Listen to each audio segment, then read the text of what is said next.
Me and Sarah always loved Christmas. Since we moved into our apartment, small but cozy, we had this tradition of decorating the tree together, putting up string lights on the balcony, and spending Christmas Eve watching classic movies while snacking on cookies. That Christmas was no different. The night before had been calm, and we went to bed excited about the next morning, having picked out some special gifts for each other. But when I woke up, something felt off. The silence in the apartment was heavy, almost oppressive, like the holiday magic had been sucked out of the air. It was Sarah who noticed first. "Where are the presents?" she asked, her voice wavering between confusion and disbelief. I thought she was joking, but when I looked at the corner of the living room, the shock hit me like a punch to the chest. The tree was still there, its ornaments faintly glowing in the morning light, but the presents, every single box we had wrapped so carefully, were gone. Could someone have broken in? Was my first thought as my heart started racing. I rushed to the door, but it was locked, just as we had left it the night before. The windows were also shut. None of it made sense. Maybe we were robbed while we were asleep, I suggested, trying to keep calm, but a cold sweat was already creeping down my back. The weirdest part? Nothing else seemed out of place. Only the presents, and just the presents, were missing. After the initial shock, we tried to find a logical explanation. We searched the entire apartment as if there was some ridiculous chance we'd hidden the gifts somewhere and forgotten. But there was no other place they could be. That's when I remembered the security camera we had installed in the hallway, just outside our front door. We'd bought it months earlier after a neighbor mentioned an uptick in thefts in the area. At the time, it seemed like overkill, but now it felt like our only clue. I grabbed my phone and started scrolling through the footage from the night before, with Sarah sitting next to me, her eyes wide, bracing herself for something she didn't want to see. At first, the footage showed nothing unusual, just the empty hallway, dimly lit by a flickering yellow bulb. The night seemed calm until, around 3 a.m., something moved on the edge of the screen. A figure appeared, walking slowly, almost as if it were gliding. My fingers froze as I zoomed in on the face. It was Mr. Allen, our neighbor from apartment 303. He was a quiet man, always polite, sometimes bringing cookies to the building meetings. But there was something wrong. Very wrong. He looked pale, his movements jerky, like every step was a struggle. And the most unsettling part, Mr. Allen had died weeks ago.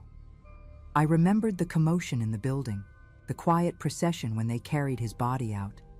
It was impossible for it to be him, but there he was. Sarah and I sat in silence for a few moments, staring at the screen as if it were playing some kind of sick joke. But it wasn't. The video continued, and Mr. Allen, or whatever that thing was, stopped right in front of our door. For some reason, the sound on the footage was lower than usual, but we could hear the faint click of the handle.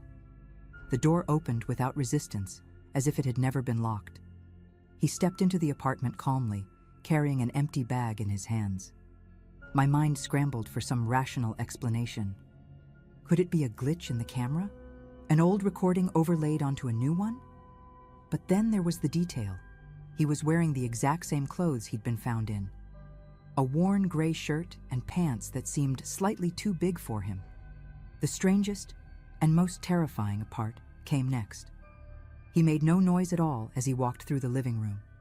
The twinkling Christmas lights reflected on his face, but his eyes didn't blink. He stood still for a few seconds, staring at the tree, before he began placing the presents into the bag. He didn't seem hurried, but there was no hesitation either. It was as if he was doing something completely ordinary. When the bag was full, he turned to face the camera, and for the first time, a cold chill ran down my entire body. He looked directly into the lens, and although the sound was faint, I could swear he whispered something before calmly walking out the door. When the recording ended, I turned off the phone with trembling hands. "This doesn't make any sense," I muttered. Sarah and I were overwhelmed with panic after watching the recording. She started pacing back and forth, trying to piece together what we had just seen. This can't be real. Maybe Maybe it's someone who just looks like him, she suggested, but her face said she didn't believe her own words. We both knew Mr. Allen was dead. His funeral had happened, and the building superintendent had even mentioned that his relatives were selling the apartment. And yet, there he was, or something that looked exactly like him, carrying off our gifts as if it were the most normal thing in the world. "What did he whisper?" I asked, more to myself than to Sarah, but she shook her head. "I don't know, but it's giving me chills." We decided we had to do something. We went up to apartment 303, still struggling to believe what we were doing. When we got there, the door was locked, just as it should be. We knocked a few times, but no one answered.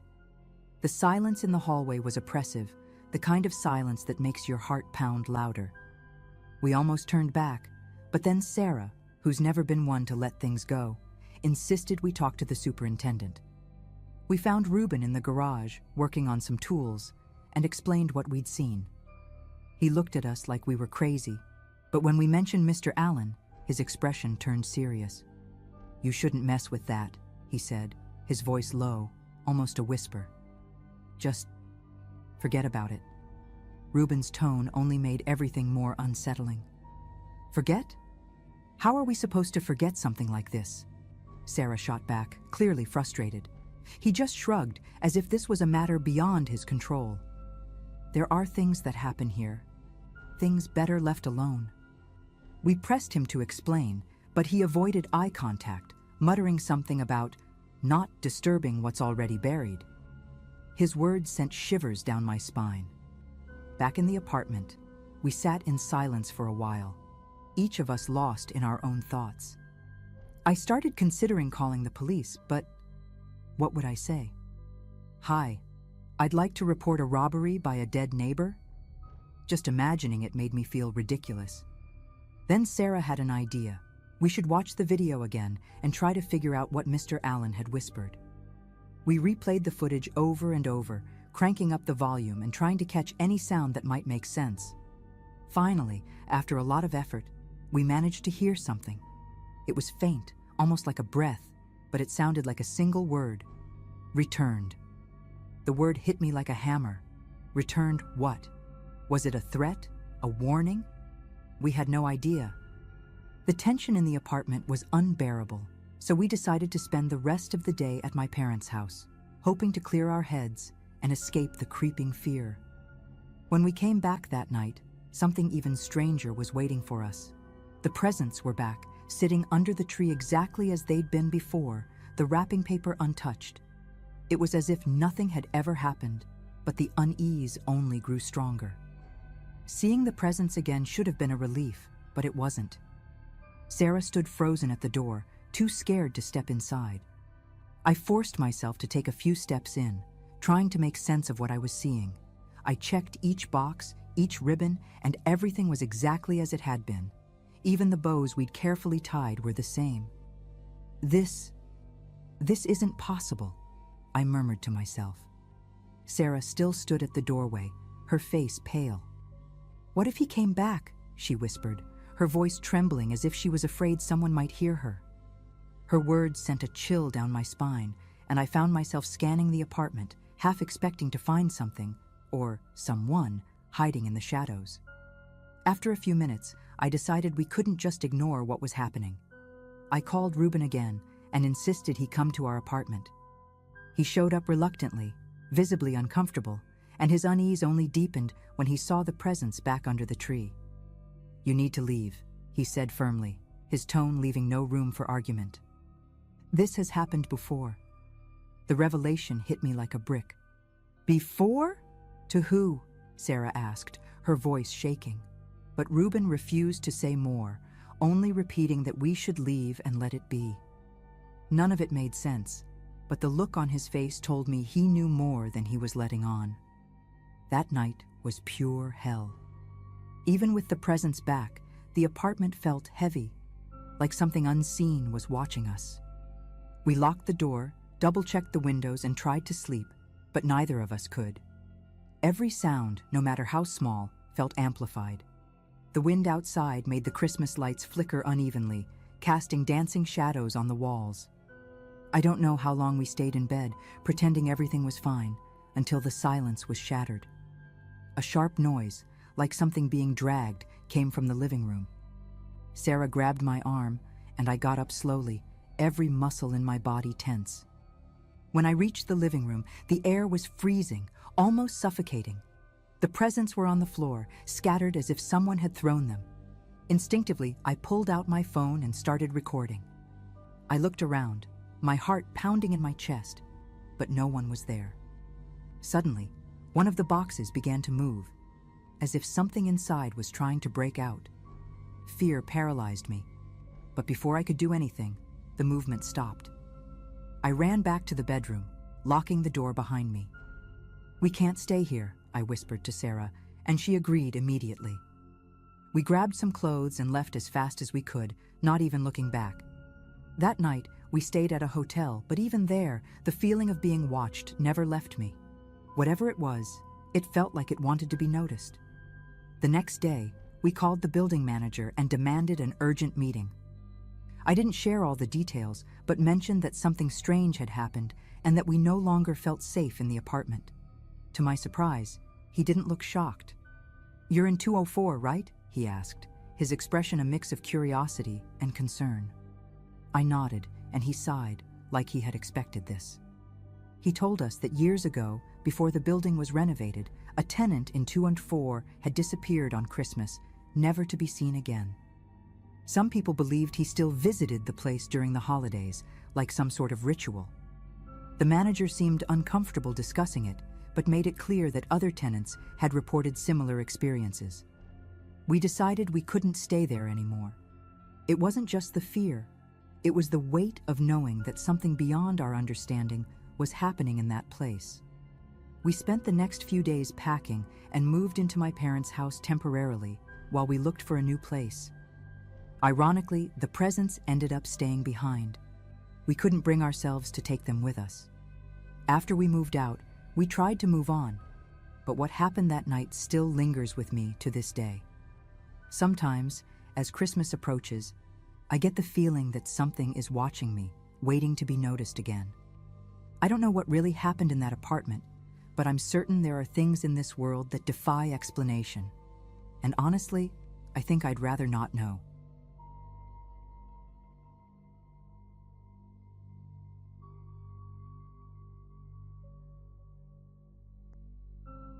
I've never been the type to believe in the supernatural or stories that feel like they belong in a horror movie. At that time, my life was pretty ordinary. I worked as an accountant, had 2 young kids, and lived with my wife in a 2-story house in a quiet neighborhood. It was our first home, bought with a lot of effort, and Christmas had always been my family's favorite time of the year. That year was no different. On Christmas Eve, we followed the tradition of leaving cookies and milk for Santa in the living room. The kids, especially my youngest son Jake, who was 6, were beyond excited. We spent the night together, wrapping presents and listening to Christmas music. Everything seemed perfect until the next morning when something disturbing began to unfold. I woke up early as usual to prepare breakfast. My wife was still asleep, and the kids were just starting to wake up. When I walked into the living room, I noticed the plate of cookies was empty, and the glass of milk was half finished. I smiled, thinking Jake might have decided to help Santa during the night. But before I could joke with him about it, he appeared in the living room with a different expression, something between confusion and fear. "Dad, I saw Santa last night," he said, clutching his teddy bear tightly. I chuckled, thinking he was playing, but the seriousness in his eyes unsettled me. He was eating the cookies, but he looked strange.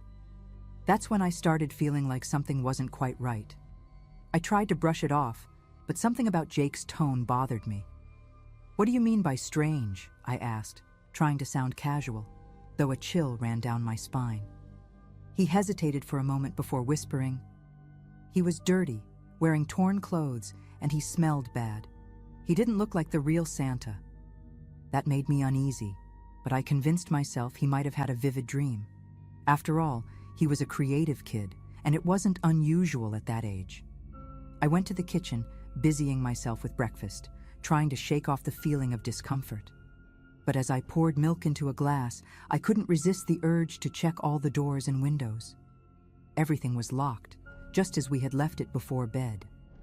That's when I went down to the basement for the first time that morning, planning to grab our backup Christmas tree stored there. As soon as I opened the door, I was hit by a strange smell, something that didn't belong in my house. It was like a mix of mold and something more unpleasant, almost metallic. I turned on the light and walked down the steps slowly. The feeling of being watched was undeniable, even though I appeared to be alone. In the corner, I noticed a pile of old blankets that I was sure hadn't been there before. My heart started racing. There were small, crumpled food wrappers near the pile, along with a few water bottles. It wasn't possible. Someone had been there.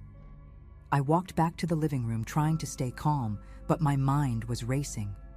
Who could be using my basement as a hideout, and for how long? I decided not to alarm my wife or kids until I knew more about what was happening. I locked the basement door and pretended everything was fine, but with every passing minute, the uneasiness grew stronger.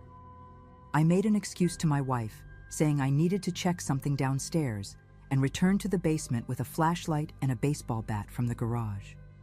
This time, I was more careful, inspecting every corner. That's when I noticed something I had missed earlier: a makeshift staircase of boxes leading to a small trapdoor in the ceiling. That opening led directly to the attic, a space we rarely used. I climbed the boxes slowly, my heart pounding harder with each step. The smell grew stronger as I pushed open the trapdoor and saw what was up there: dirty blankets, food scraps, and even clothes that definitely didn't belong to anyone in my family. That's when I heard a faint noise coming from behind some stacked boxes. It sounded like heavy breathing, almost labored. My body froze, and for a moment I wanted to believe I was imagining things. But then, a head slowly emerged from behind the boxes. It was a man, with wide eyes and an expression that was a mix of fear and anger. He looked as startled as I was, and in that instant, I knew I was face to face with the intruder. I took a step back, trying to keep the flashlight steady in my hand, but it was shaking as much as I was. The man was thin, with disheveled hair and a dirty face, like he hadn't bathed in weeks. He raised his hands slowly, but didn't say anything. He just stared at me, as if trying to decide what to do. "Who are you? What are you doing here?" I managed to ask, though my voice sounded weaker than I'd hoped. He remained silent, but his eyes darted around, taking in the flashlight, the bat in my hand, and probably calculating his chances of escape. "You need to get out of here now. I'm calling the police." My tone was firmer this time, but he didn't move. That's when I noticed something even stranger. Among the blankets and clothes, there was a plate with leftover cookies, the ones we had left out for Santa. My heart raced even more. He had been there while my family slept upstairs. He heard our conversations, saw the kids playing near the Christmas tree. He might have even passed by us while we were distracted. The thought sent a chill down my spine. Before I could say anything else, he stepped forward, as if trying to intimidate me. I raised the bat, ready to defend myself, and yelled as loud as I could. The noise made my wife run to the basement door, shouting my name. That distraction was enough for him to move too quickly. He pushed past me, nearly knocking me over, and climbed down the trapdoor toward the basement. Everything happened so fast that by the time I could react, he was already trying to open the door to the backyard. I chased after him, my heart pounding in my chest, and reached the basement just in time to see him yanking at the back door's handle. Luckily, I had locked it that morning. He was frantic, pulling at the door with all his might while glancing back at me, knowing he was trapped. I yelled again, trying to sound braver than I felt, and told him the police were on their way. He froze for a moment, turned to look at me, and finally spoke. "I didn't mean to hurt anyone. I just needed a place." His voice was hoarse, almost a whisper, and for a moment, he seemed more human than the threatening figure I had imagined. But that didn't change the fact that he had been in my house, close to my family. Before I could respond, my wife appeared at the top of the stairs, holding the phone and saying she had already called the police. He panicked and started looking for another way out. He tried climbing back up to the attic, but I blocked his path. I kept shouting for him to stay put, but he was desperate, like a cornered animal. That's when we heard the police sirens approaching. He finally gave up, almost collapsing to the floor as he realized there was no escape. I stood there, gripping the bat, as the officers arrived and handcuffed him. The man gave me one last look before they took him away, and I swear I saw a mix of regret and something else, maybe anger he couldn't put into words. After the man was taken away, my wife and I sat in the living room, trying to process what had just happened. The kids were in their room, not fully understanding why there had been so much noise and strange people in the house so early. Jake, however, was quieter than usual. Later, when we spoke with the police, we found out the man had been living in our basement for at least a few weeks. He had entered through a small broken window in the back of the house, something I had always meant to fix but never prioritized.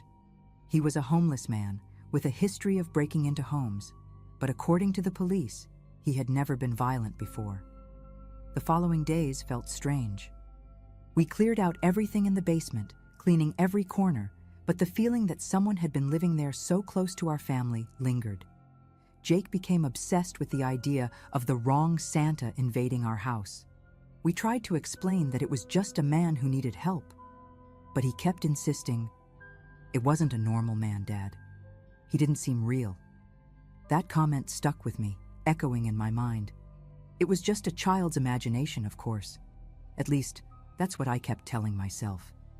Eventually, we managed to get back to our routine, but Christmas was never the same.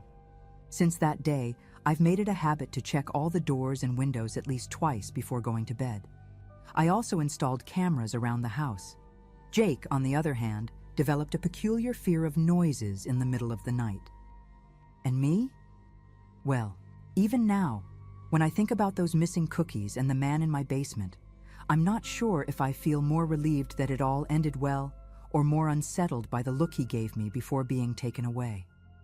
That Christmas left a mark, and as much as I want to believe it was just an isolated incident, part of me can never fully convince myself.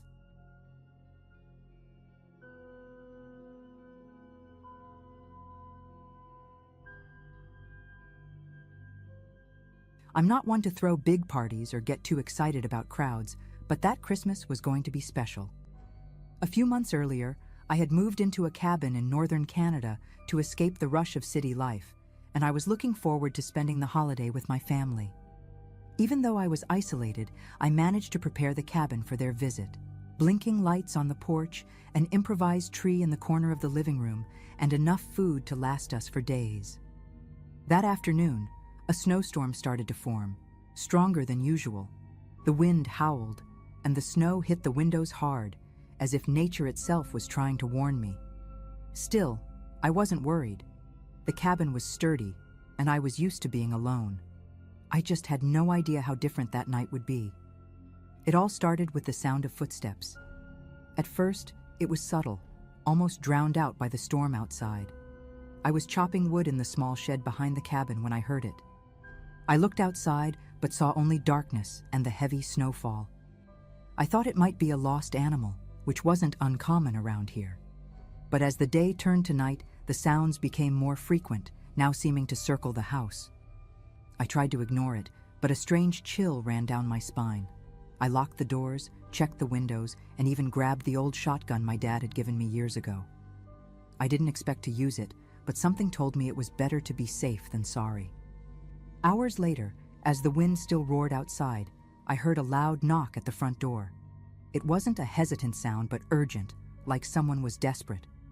I walked to the door cautiously, the shotgun firm in my hands. "Who's there?" I shouted, trying to sound confident, but my voice wavered slightly. A voice answered from the other side, muffled by the storm. "Please, let me in. I'm lost and freezing." I pulled the curtain aside and peeked out. I saw a man hunched against the wind, wearing a heavy coat, but looking soaked and shivering.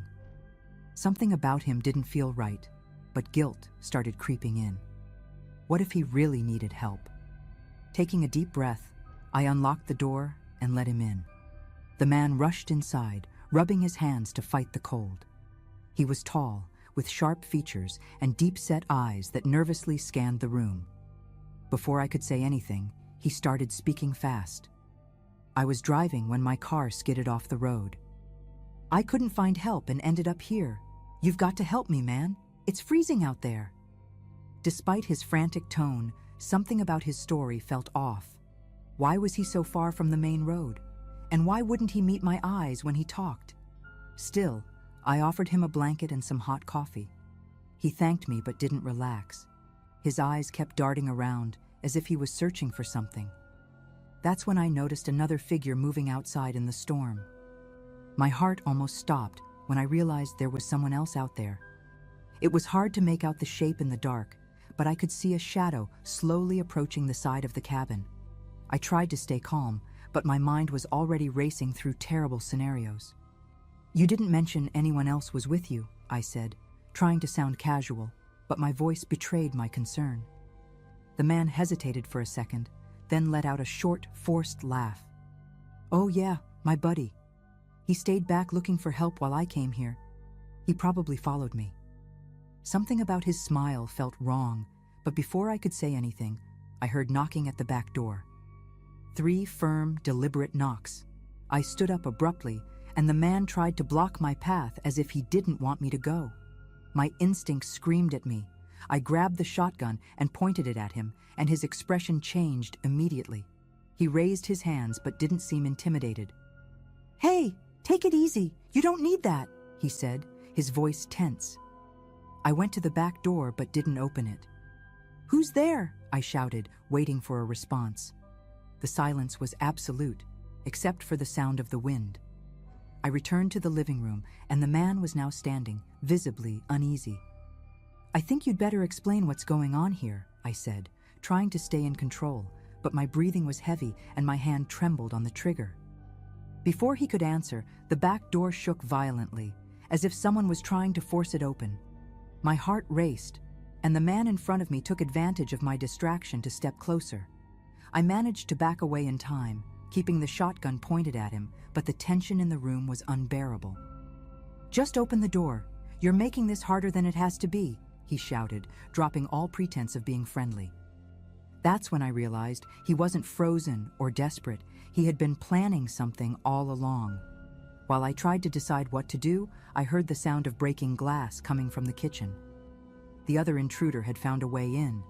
Panicking, I rushed to lock the living room door and reposition myself, keeping both of them in sight.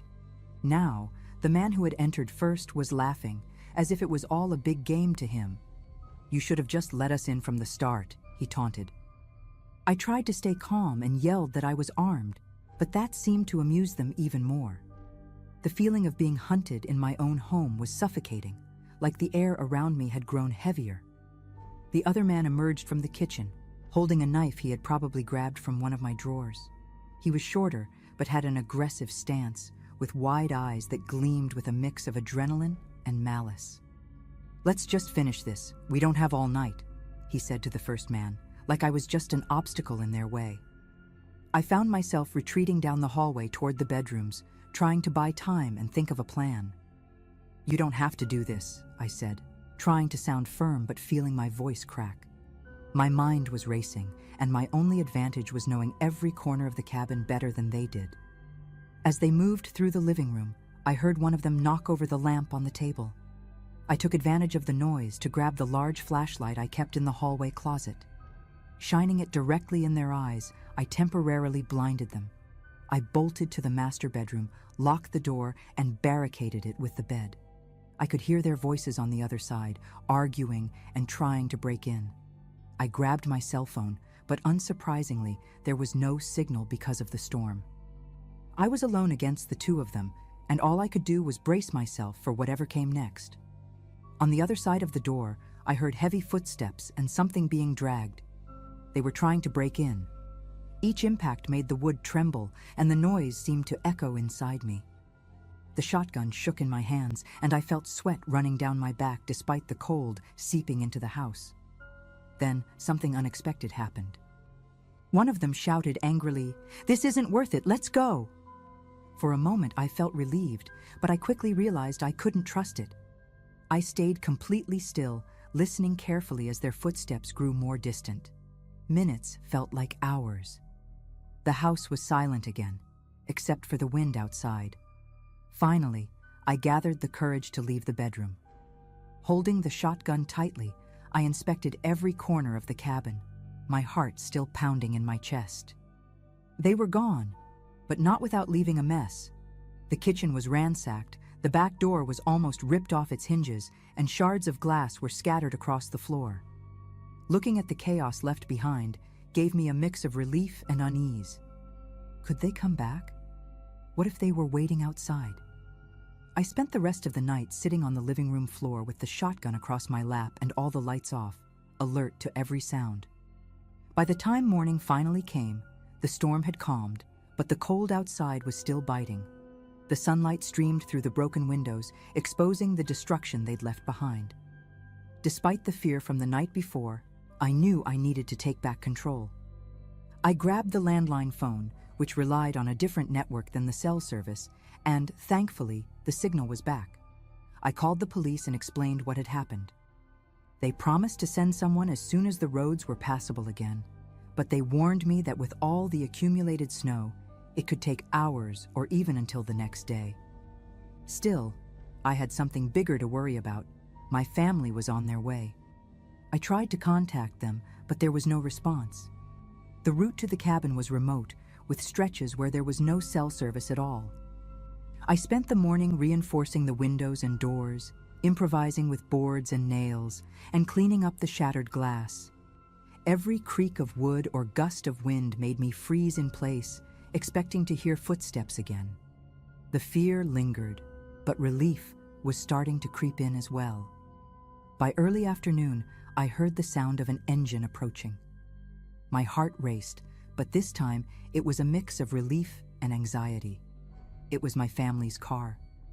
I ran outside, braving the cold to meet them before they reached the cabin. My sister was the first to step out, carrying a warm smile and some gift bags. "You look like you've seen a ghost," she said, laughing, while I tried to mask my tension. I didn't have the courage to tell them what had happened the night before, at least not yet. Just seeing them there, safe, made me feel a little more human again. As everyone settled in, I tried to act normal. I cooked dinner, turned on the Christmas lights, and even pretended to be excited about opening presents. But deep down, every sound out of the ordinary made my stomach churn. That night, while everyone slept, I sat by the fireplace, replaying the events in my mind. The feeling of being watched wouldn't leave me. I tried to convince myself it was just the lingering adrenaline, but something about the experience had completely changed how I saw this place. The cabin, once my peaceful refuge, now felt like it carried a shadow. The next morning, the sun finally broke through the clouds, and the untouched snow outside sparkled almost reassuringly. The police arrived around 10, two officers who had to leave their vehicle on the main road and walk through the snow to reach me. I told them everything that had happened, describing the two men in detail. They inspected the cabin, asked a few questions, and promised to patrol the area, but they were clear. With the storm and the remote location, catching those responsible would be difficult. They were probably just looking for shelter or food, one of the officers said. But something in his tone seemed skeptical, like he wasn't telling me the whole story. After they left, I tried to move on. I told my family about the intruders, but downplayed the details so as not to ruin the Christmas mood.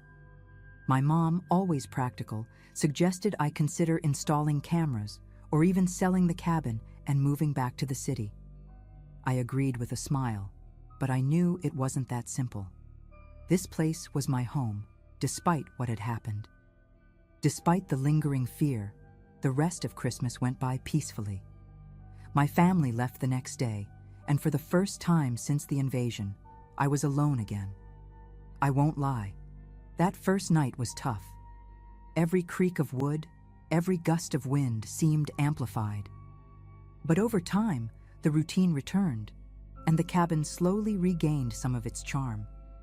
To this day, I don't know exactly what those men wanted or why they acted the way they did. But one thing is certain, since that night, I've never spent another Christmas without locking every door and keeping the shotgun within reach.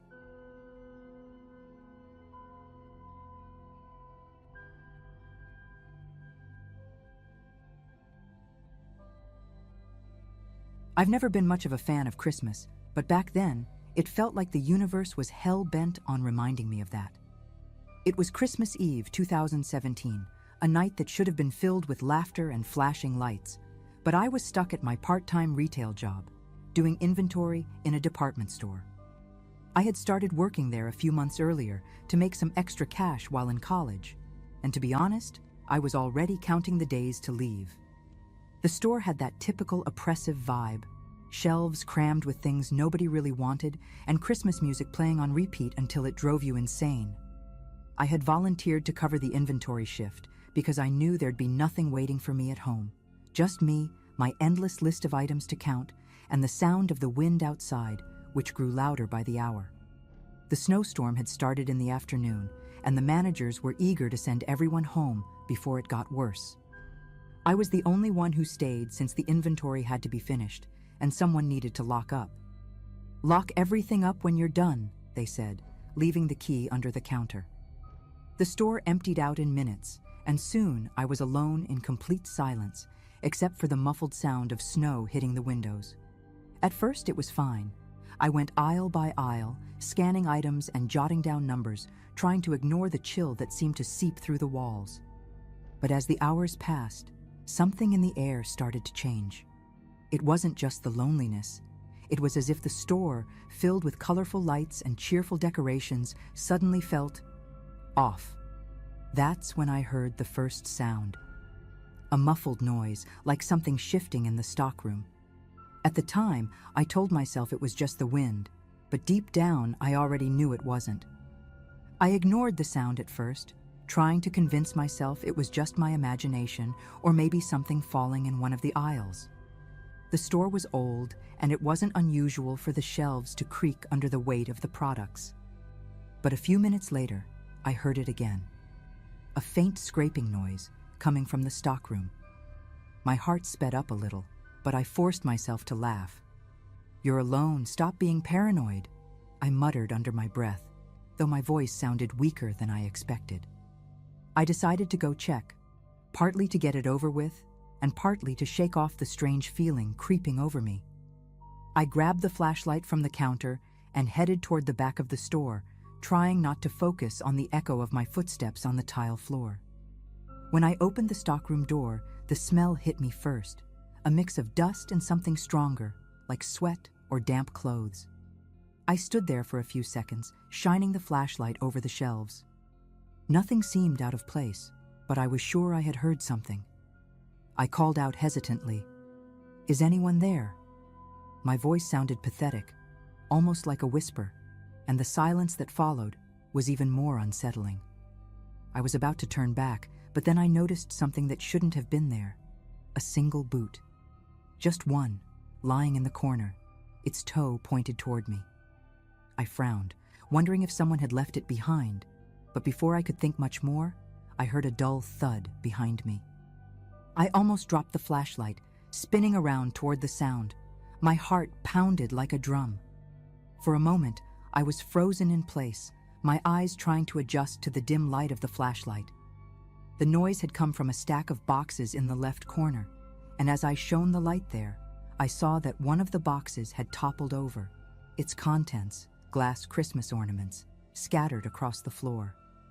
My brain tried to rationalize. Maybe the wind had shaken something, or the stack wasn't balanced properly. But then I saw the shadow.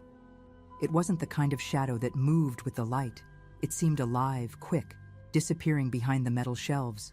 My stomach churned, and a wave of adrenaline hit me. "Who's there?" I shouted, my voice echoing too loudly in the empty space. No answer. The only sound I could hear was my own heart thudding in my chest. Ignoring every instinct telling me to run, I followed the direction where the shadow had vanished. I turned a corner in the stockroom and saw something that made me freeze. A man, leaning against the wall, partially hidden between two shelves. He was wearing a heavy coat that looked damp, and his wide eyes made him look like someone caught in the act. "Hey, I'm sorry. I didn't mean to scare you," he began, raising his hands in a gesture of surrender. "I got stuck here when the store closed. I thought I'd make it out before they locked up." Despite his words, something about the way he looked at me made my skin crawl, like he was studying my every move. My first instinct was to feel sorry for him. His clothes looked worn, and his unshaven face suggested he might be homeless, someone who had sought shelter from the snowstorm. "Man, you shouldn't be here. The store's closed," I said, trying to keep my voice firm even though my hands were sweating. He stepped forward, out of the shadows, and that's when I noticed he was holding something. A piece of metal, maybe a bar that had come loose from one of the shelves. I know," he said, still with that almost apologetic tone. But now there was something different about his expression. His eyes were fixed on me in a way that made every hair on my body stand on end. "But now that you're here too, we can figure this out together, right?" He smiled, and it was a smile that felt anything but friendly. I took a step back, trying to keep the flashlight steady on him, but my mind was already racing through a million scenarios. I was alone, with no one to call or ask for help, and the radio we used for communication was somewhere at the front counter. "Look, just stay there, okay? I'll call someone to help you," I said, even though I knew it was a lie. There was no one to call. He let out a soft chuckle, shaking his head like I'd told a bad joke. "Don't bother. I know you're alone. No one's coming." The way he said it, with such certainty, froze me in place. I felt like a trapped animal, and he knew it. I tried to take another step back, but I tripped over something on the floor, nearly falling. That's when I realized he wasn't here by accident. At that moment, I knew I had to act fast. My hands were shaking, but I tried to appear more confident than I felt. "Look, I don't want any trouble. I just want to leave. And I'll leave you alone," I said, still pointing the flashlight at him like it was some kind of shield. He tilted his head to the side, studying me like someone who was already 2 steps ahead.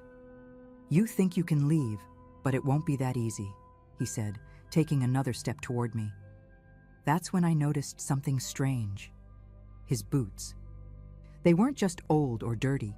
They were covered in a dark, almost black mud, and they gave off the same strong smell I had noticed when I first entered the stockroom. The floor was dry, so where had it come from? "How did you get in here?" I asked, trying to sound in control, but the question came out more like a desperate plea. He stopped, finally, but the smile on his face only grew wider. "I didn't come in." "I've been here," he replied, and there was a weight to his voice that made me shiver. That didn't make sense. I had checked the stockroom earlier that day, and there was no one there. Before I could think of anything else, he slammed the metal bar against a nearby shelf, producing a loud crash that echoed through the empty space. "Now, let's see who lasts longer, you or me," he muttered, almost like a challenge. Without thinking, I spun on my heels and started running. I didn't know where I was going. I just knew I needed to put as much distance between us as possible. The aisles of the stockroom seemed endless, and the sound of my footsteps was almost loud enough to drown out something even worse. His footsteps following me, slow but steady. My mind was racing as I ran through the narrow aisles. The shadows from the shelves seemed to stretch and come alive under the beam of my flashlight, but I didn't have time to focus on them. All that mattered was finding an exit, or, at the very least, a place to hide. My legs were already aching, and the cold in the stockroom made every breath feel sharp. Behind me, his footsteps continued, closer with each second, but still unhurried, like he had all the time in the world. I rounded a corner and tripped over a fallen box, nearly losing my balance. I stifled a scream when I heard a low chuckle echo from somewhere nearby. He was toying with me, like a predator that already knew it had won. Finally, I reached a small room at the back of the stockroom where we kept tools and cleaning supplies. I ducked inside, slamming the door shut behind me and gripping the handle tightly, as if that would be enough to keep him out. My heart was pounding so hard I thought it might burst. I scanned the room with my flashlight, looking for anything, anything I could use as a weapon. My eyes landed on a wrench sitting on the workbench, and I grabbed it without thinking twice. Outside, his footsteps stopped. The silence that followed was worse than any sound. I stood there, trying to control my breathing, straining to hear anything. Then, I heard the whisper, low and drawn out. "I know where you are." My entire body froze. It was as if he was standing right on the other side of the door, speaking directly into my ear. I knew I couldn't stay in that room forever. He knew where I was, and the thin door wouldn't hold for long. I tried to think quickly, my eyes darting around the room. I saw a small transom window high up on the wall, one of those that opened to the outside of the building. It was small, but maybe I could squeeze through. I propped the wrench against the bench and dragged a chair noisily to the window, climbing up carefully. That's when I heard the sound I had been dreading, the doorknob turning. He was trying to get in. My breath caught in my throat as I gripped the wrench with trembling hands, ready to fight if I had to. The doorknob turned again, but the door didn't open. Then he started knocking, slowly, almost rhythmically. Each knock reverberated through my chest. "It's no use. You know that," he said from the other side, his voice calm and mocking. I didn't respond. I just kept pushing against the window with all my strength until, finally, it gave way and opened. The freezing air from the storm hit me like a slap, but it was a relief. I climbed onto the ledge, trying to wiggle through while keeping an eye on the door. That's when I heard the sound I feared most, a loud crack, followed by the wood of the door splintering. He had broken it down. With one last effort, I pushed myself through the window and fell outside, landing hard in the icy snow. I didn't look back. I just ran. The wind outside was biting, and the snow made it hard to move, but I didn't stop. My feet sank into the frozen ground as I tried to get as far from the building as possible. Behind me, I heard the sound of the window shattering, and shortly after, the heavy thud of something landing in the snow. My entire body screamed for rest, but fear was stronger than exhaustion. I glanced back for just a second and saw him standing there in the storm, illuminated by the faint glow of a nearby streetlight. He didn't rush. He just stood there, watching, like he already knew I would stop eventually. The dark contrast of his coat against the white snow made him look like he was part of the night itself. Finally, I reached the empty parking lot where the employees' cars were usually parked. Mine was there, covered in a thick layer of ice. My fingers were frozen, but I managed to pull the keys from my pocket and unlock the door. His footsteps were closer now, slow but rhythmic, as I threw myself into the car and locked the doors. My hands were trembling as I tried to start the engine, but it wouldn't turn over. Come on, start," I whispered to myself, twisting the key over and over. His steps were too close now, and out of the corner of my eye, I saw him stop by the driver's side window. That smile was back, but his eyes, there was something wrong with them, something almost inhuman. I screamed and tried the ignition again. This time, the engine roared to life.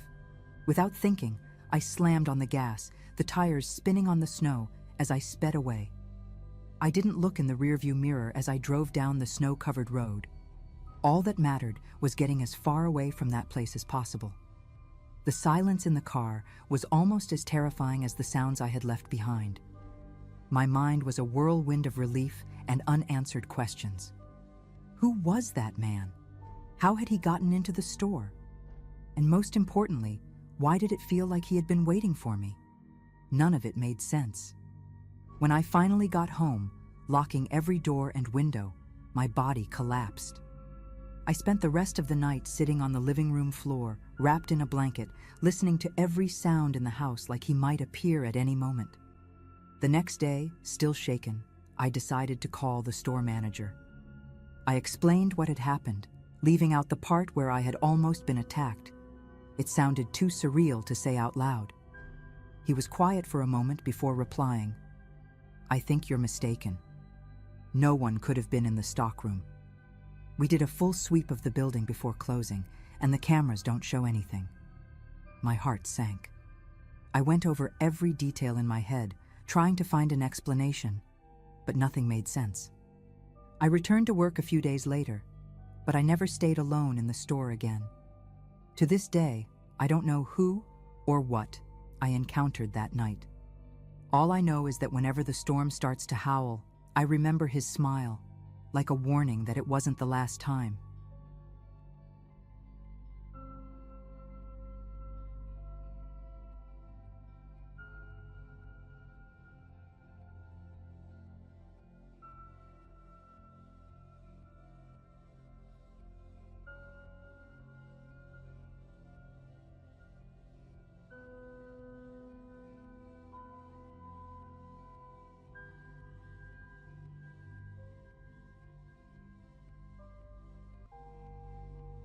Hello everyone. Before we start, make sure to like and subscribe to the channel, and leave a comment with where you're from and what time you're watching. That way, YouTube will keep showing you stories just like this one. Now, let's begin. I'd been babysitting for about 2 years when the Andersons called me that Friday in October. 17 years old, trying to save every dollar I could for college, and honestly, I jumped at any opportunity to make some cash. Their place was huge, one of those old colonial houses with dark wood everywhere, and rooms that seemed to go on forever. Mr. Anderson worked at some investment firm downtown, while Mrs. Anderson did real estate, and they needed someone to watch Oliver and Mia while they went to a charity gala. Oliver was 8, really into dinosaurs and Legos, while Mia had just turned 6 and carried this raggedy stuffed rabbit everywhere she went. They seemed like good kids when I'd met them briefly the week before, quiet but friendly enough. The parents left around 4 that afternoon, said they'd be back by midnight, left me $60 on the counter for pizza, and told me to help myself to anything in the fridge. I figured it would be an easy night, feed the kids, maybe watch a Disney movie, get them in bed by 8:30, then catch up on my calculus homework.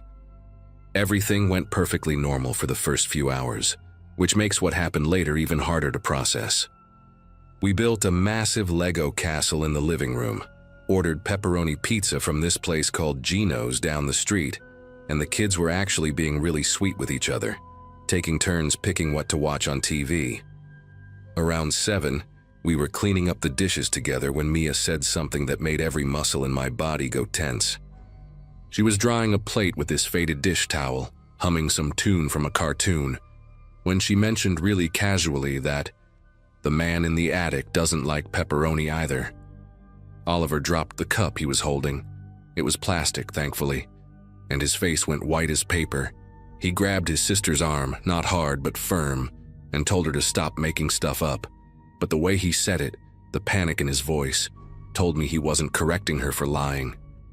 He was scared she'd said something she shouldn't have, and when I asked what she meant, both kids exchanged this look that made all the hair on my arms stand straight up. I tried to keep my voice light and asked them who they were talking about, maybe thinking it was some game they played or a story someone told them at school. Oliver immediately said nobody, and started putting dishes away really fast, but Mia, being 6 and not understanding whatever secret her brother was keeping, kept going.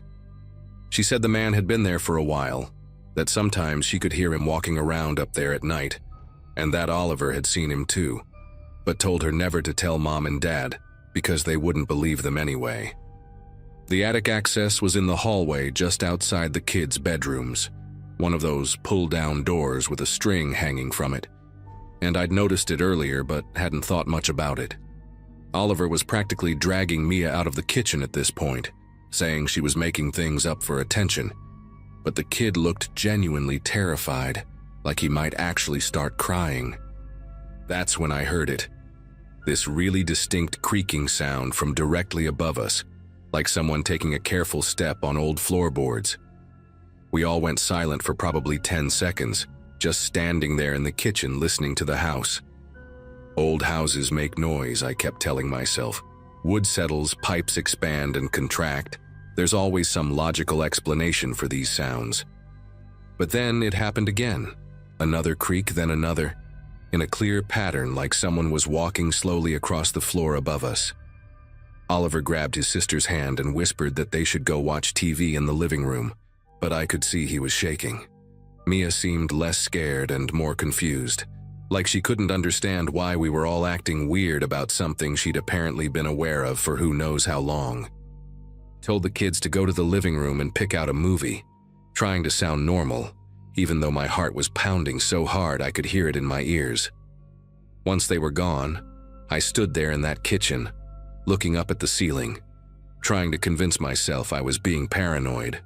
The Andersons had probably just stored some boxes up there that were settling, or maybe they had mice. Lots of old houses have mice in the walls and attics.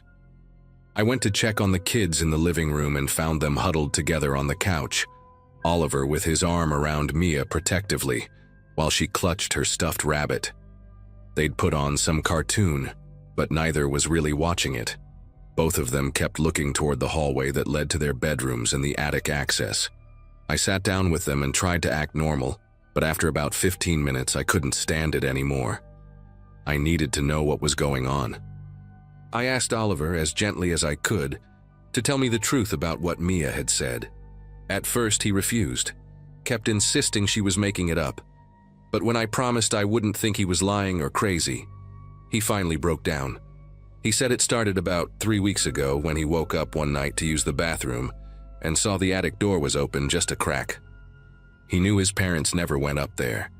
His mom had bad knees and his dad always said there was nothing up there but insulation and old junk from the previous owners.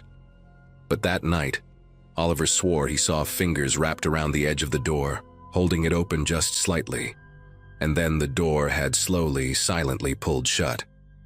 After that night, Oliver said he started noticing things. Food would go missing from the pantry, not a lot, but enough that he noticed because his mom had blamed him for eating a whole box of crackers he hadn't touched. Sometimes he'd hear footsteps above his room late at night, really soft ones like someone trying not to be heard.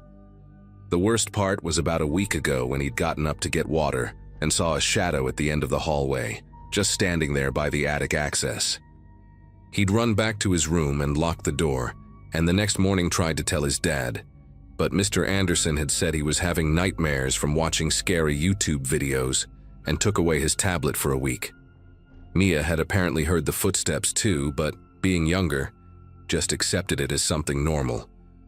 Oliver had told her it was probably just house sounds to keep her from getting scared, but she'd started calling it the man in the attic anyway. As Oliver was telling me all this, I kept listening for more sounds from above, and that's when I noticed something that made my whole body go cold. There was a thin line of dust on the hallway floor, right beneath the attic door, like someone had recently disturbed years of accumulated dirt, and it had filtered down through the cracks. I pulled out my phone and almost called the Andersons right then, but I stopped myself. What was I going to say? That their kids had told me a story about someone in the attic and I'd heard some creaking? They'd think I was either trying to scare them or that I was too immature to handle babysitting. Instead, I called my older brother Nathan, who was home from college for the weekend. He answered on the third ring and I could hear his video game in the background. I told him everything as quietly as I could while the kids watched their movie, and at first he laughed, said I was letting my imagination run wild. But when I mentioned the dust and the missing food, he got quiet and told me to grab the kids and leave the house immediately. He said he'd meet me outside in 15 minutes. He only lived about 10 minutes away, and we could figure out what to do from there. I was about to do exactly that when we heard something that changed everything. The clear, unmistakable sound of a toilet flushing from the second-floor bathroom, right next to the kids' bedrooms. The thing is, we were all in the living room on the first floor, and I knew for a fact that the Andersons didn't have any pets that could somehow trigger a flush. Oliver's face went completely white, and Mia actually started crying, burying her face in her rabbit. I grabbed both kids and my car keys, not even bothering with their jackets or my backpack, and we rushed toward the front door. But as we passed the staircase, I made the mistake of looking up toward the second floor. Standing at the top of the stairs was a man, probably in his 40s, wearing what looked like old sweatpants and a stained t-shirt, with greasy shoulder-length hair and this scraggly beard. He wasn't moving, just standing there watching us with these hollow, sunken eyes. The smell hit me then, too. Even from downstairs I could smell it, like unwashed clothes and spoiled food and something else I couldn't identify. For what felt like forever but was probably only 2 seconds, we just stared at each other. And then he took one step down the stairs, his bare foot making this wet slapping sound on the wood. I didn't wait to see what he'd do next. I yanked the front door open so hard it slammed against the wall, and we ran out into the dark October evening. Oliver was practically carrying Mia, who was sobbing uncontrollably, and I was fumbling with my car keys, dropping them twice on the driveway before managing to unlock my beat-up Toyota Corolla. We piled into the car and I locked all the doors immediately, starting the engine with trembling fingers. Through the house's front window, I could see the man standing in the living room now, just watching us through the glass.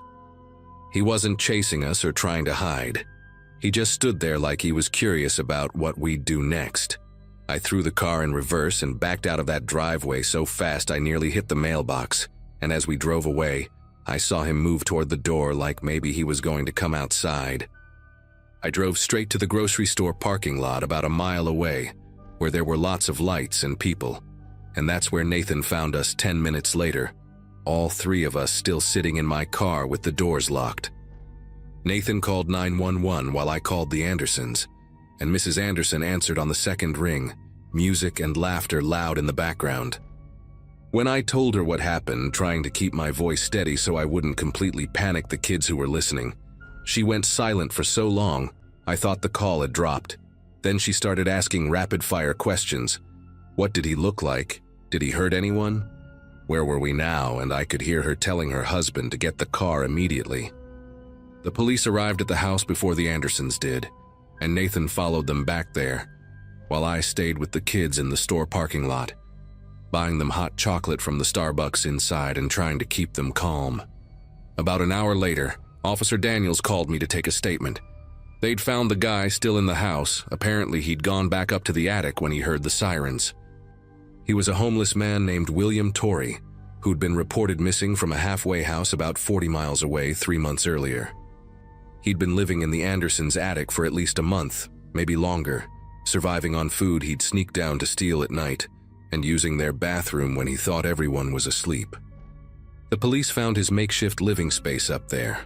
A sleeping bag he'd probably grabbed from the Andersons' garage, empty food containers stacked in a corner, bottles filled with urine because he couldn't always risk coming down to use the bathroom, and notebooks where he'd been writing down the family's schedule and routines. He knew when they left for work, when the kids got home from school, when they usually went to bed.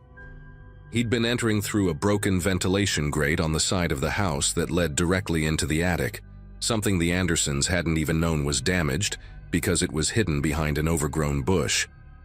The detective told me later that Torrey had probably been watching us all evening through small gaps in the ceiling. There were several spots where he'd carefully made tiny holes to see into the rooms below.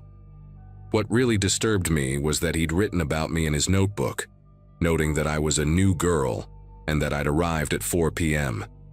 He'd been right above us the whole time, listening to everything, and only came down because he'd gotten too comfortable, too confident that we were just kids who wouldn't do anything even if we saw him.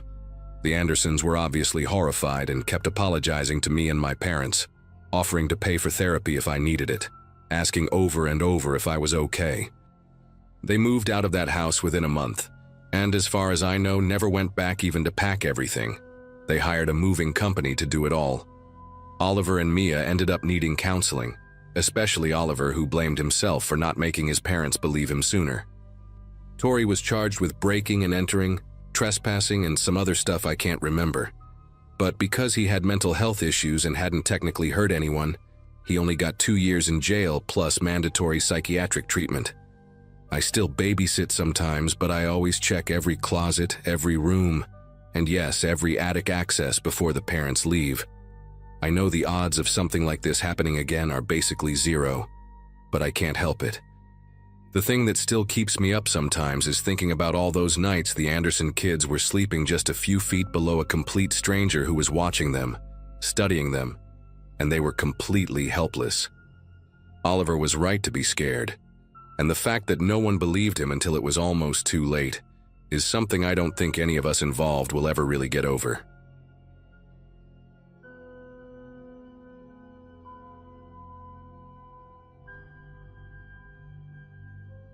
The August heat in 2018 was unbearable, the kind that makes the air shimmer above the pavement and turns your car into an oven, even with the AC blasting.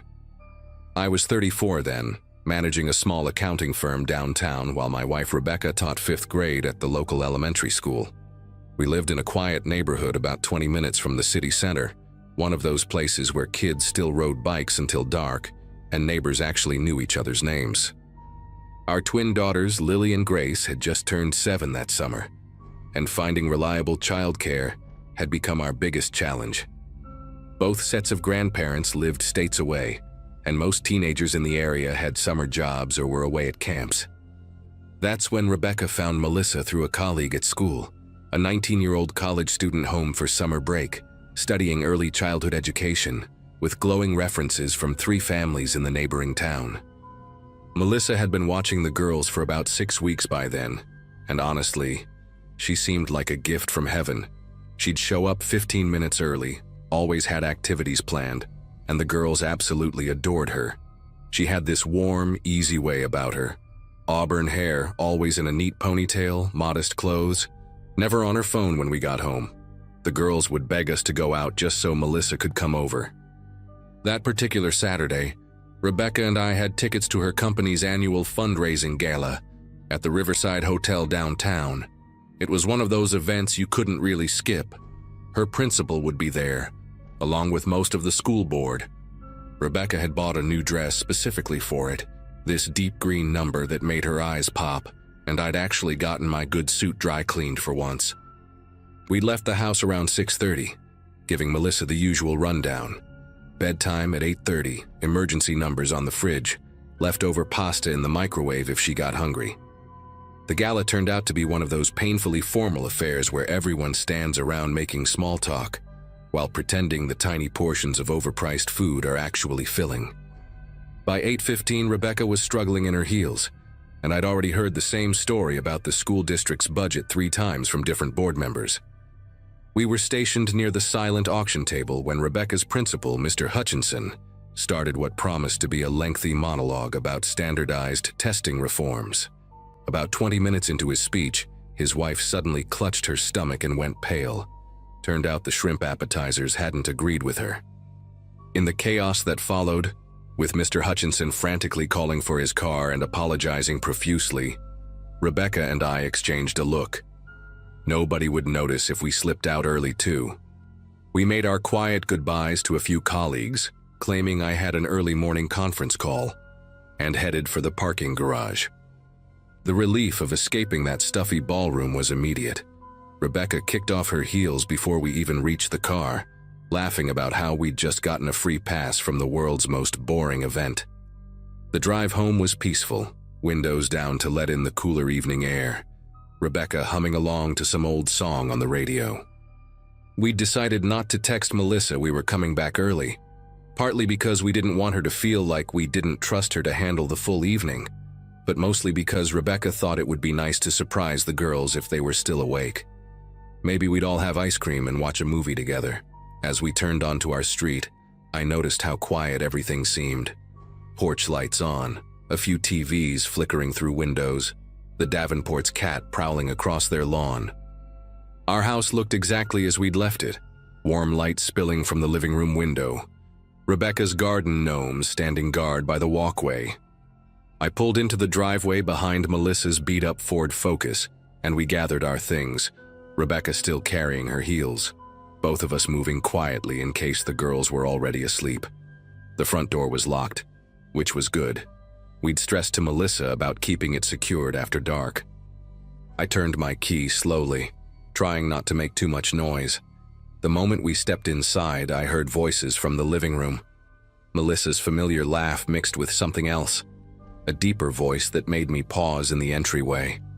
Rebecca heard it too, her hand finding my arm, both of us standing there in the dim hallway trying to process what we were hearing. It was definitely a man's voice, low and rough, saying something I couldn't quite make out. Then Melissa laughed again, but it sounded different this time.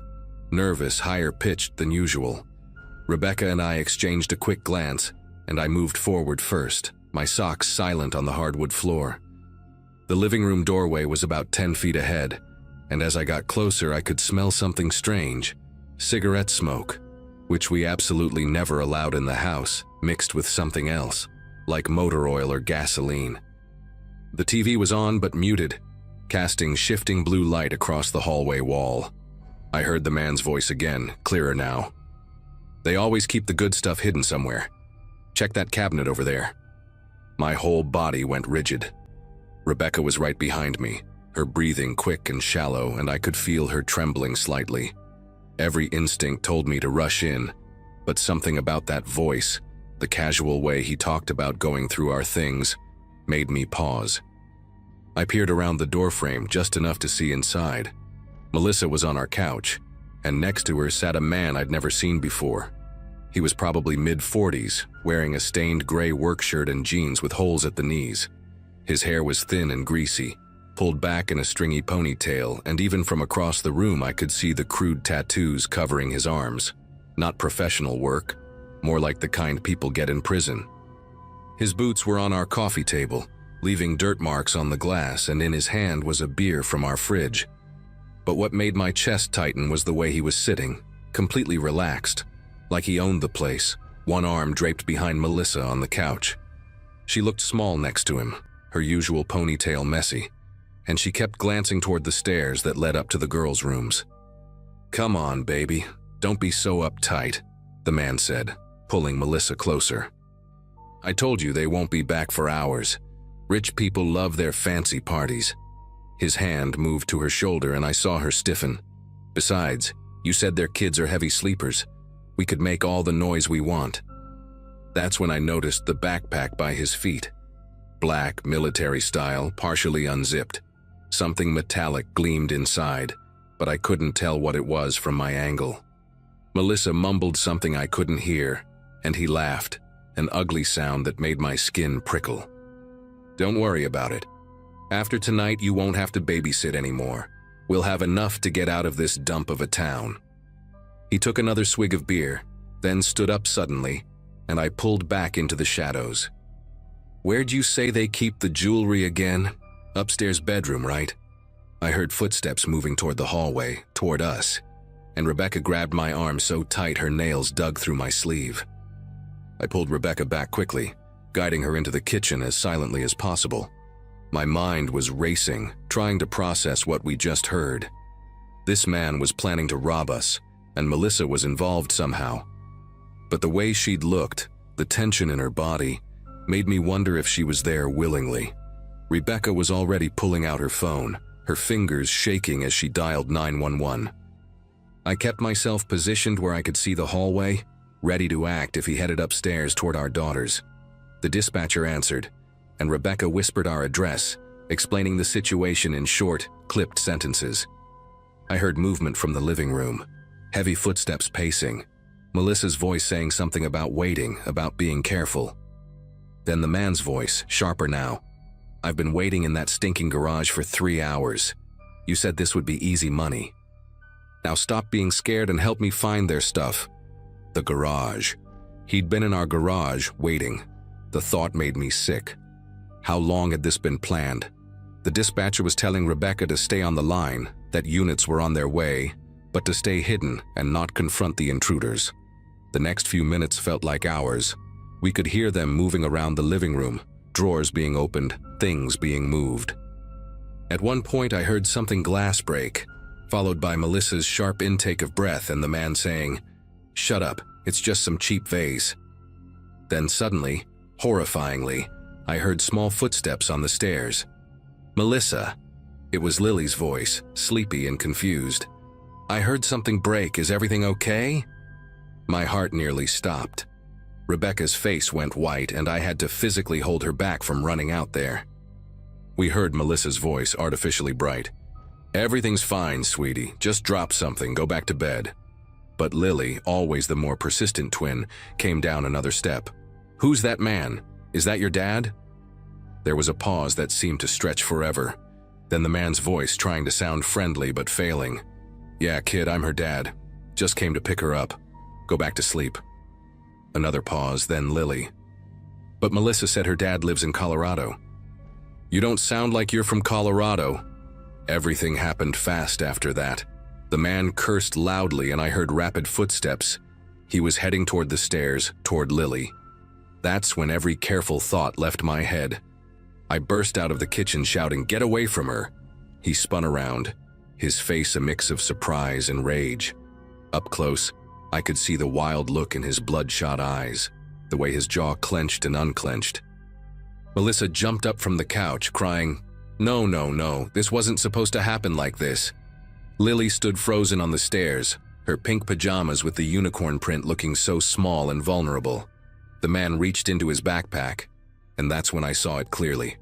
A large hunting knife in a leather sheath. But before he could grab it, we heard sirens, multiple sirens getting louder fast. His eyes darted between me, the stairs, and the front door. "You called the cops?" he snarled at Melissa. "You stupid little—" But she was already backing away from him, shaking her head, tears streaming down her face. The sirens were right outside now, and I saw red and blue lights flashing through the windows. "Lily, go to your room and lock the door, now!" I commanded, and thankfully she ran back upstairs. The man looked like a trapped animal, his hand still hovering near the backpack. The police announcement came through a megaphone. "This is the police, come out with your hands visible." The man grabbed his backpack and made a dash for the back door, but Rebecca had locked it from the kitchen, and he struggled with the deadbolt, cursing frantically. That's when the front door burst open, and 3 officers rushed in, weapons drawn. "Drop the bag! Hands where we can see them!" The man actually tried to rush past them, which was the stupidest thing he could have done. They had him on the ground in seconds, his face pressed against our hardwood floor while they cuffed him. Melissa had collapsed on the couch, sobbing hysterically, repeating, "I'm sorry, I'm so sorry," over and over. One officer stayed with her while another secured the scene. Rebecca ran upstairs to check on both girls, and I heard Grace's door open, both twins crying but safe. The officer examining the man's backpack pulled out not just the hunting knife, but also zip ties, a roll of duct tape, and what looked like a small crowbar. "Jesus," he muttered, then louder to his partner. "Call for another unit. This is bigger than a simple break-in." What we learned over the next several hours turned our relief into a different kind of horror. The man's name was Robert Crenshaw, and he had a record that made my blood run cold. Aggravated assault, attempted kidnapping of a minor in 2016, and he'd just been released from prison 8 months ago. Melissa, sobbing in the police station, told them everything. She'd met him at a gas station 3 weeks earlier. He seemed charming at first, buying her coffee, telling her how pretty she was, how mature she seemed for her age. He'd slowly convinced her that we were wealthy people who wouldn't even notice if some jewelry went missing, that it would be victimless, easy money for them to start a new life together. But the detective who interviewed us later told us something that still haunts me. They'd found a notebook in his car with detailed notes about our routine, the girls' schedules, even drawings of our house layout. Next to Lily and Grace's names, he'd written, "Blonde, approximately 50-60 pounds. Quiet neighborhood. Garage has broken lock on side door." The robbery story was just what he'd told Melissa to get her cooperation. The zip ties and duct tape suggested something much darker. The detective believed he'd been planning to take the girls, and Melissa had unknowingly given him the perfect opportunity. She hadn't known about his record. He'd told her his name was Alex and that he worked construction. She thought she was helping with a simple theft, not realizing she'd let a predator into our home. The guilt destroyed her. Last I heard, she'd dropped out of college and moved back with her parents out of state. As for us, we moved within 6 months. Even after installing security cameras and new locks, we could never feel safe in that house again. The girls went through months of therapy, and Grace still has nightmares sometimes. But we were lucky. We came home early that night. Sometimes I think about what might have happened if Mr. Hutchinson's wife hadn't gotten sick from those shrimp, and I have to stop myself from going down that dark path.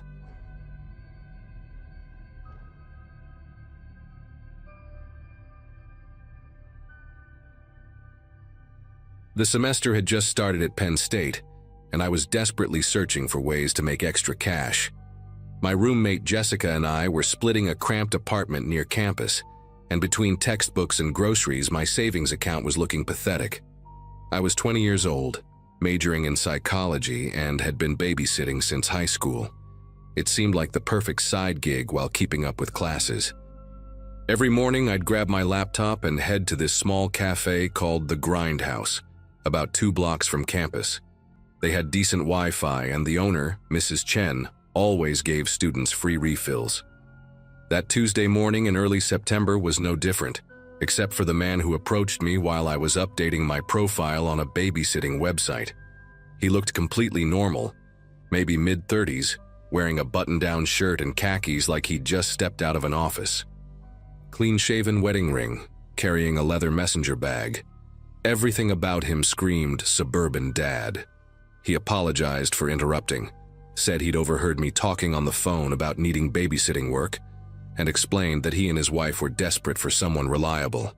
His name was David Brennan, and he had twin girls, 6 years old, named Sophie and Ella. He showed me photos on his phone. 2 adorable blonde kids in matching sundresses, playing on a swing set in what looked like a beautiful backyard. He said his regular nanny had just quit without notice, and his wife was traveling for work. The job would be 3 evenings a week, paying $25 an hour, cash. That was almost double what I usually made, and he needed someone to start that very evening. I should have noticed the weird details right then. He kept checking his phone every few seconds, like he was waiting for something. When I asked for his wife's contact information, he said she was on a flight to Seattle and wouldn't be reachable until tomorrow. He gave me the address, 4782 Willow Creek Drive, and said to arrive at 7 sharp because he had a business dinner downtown.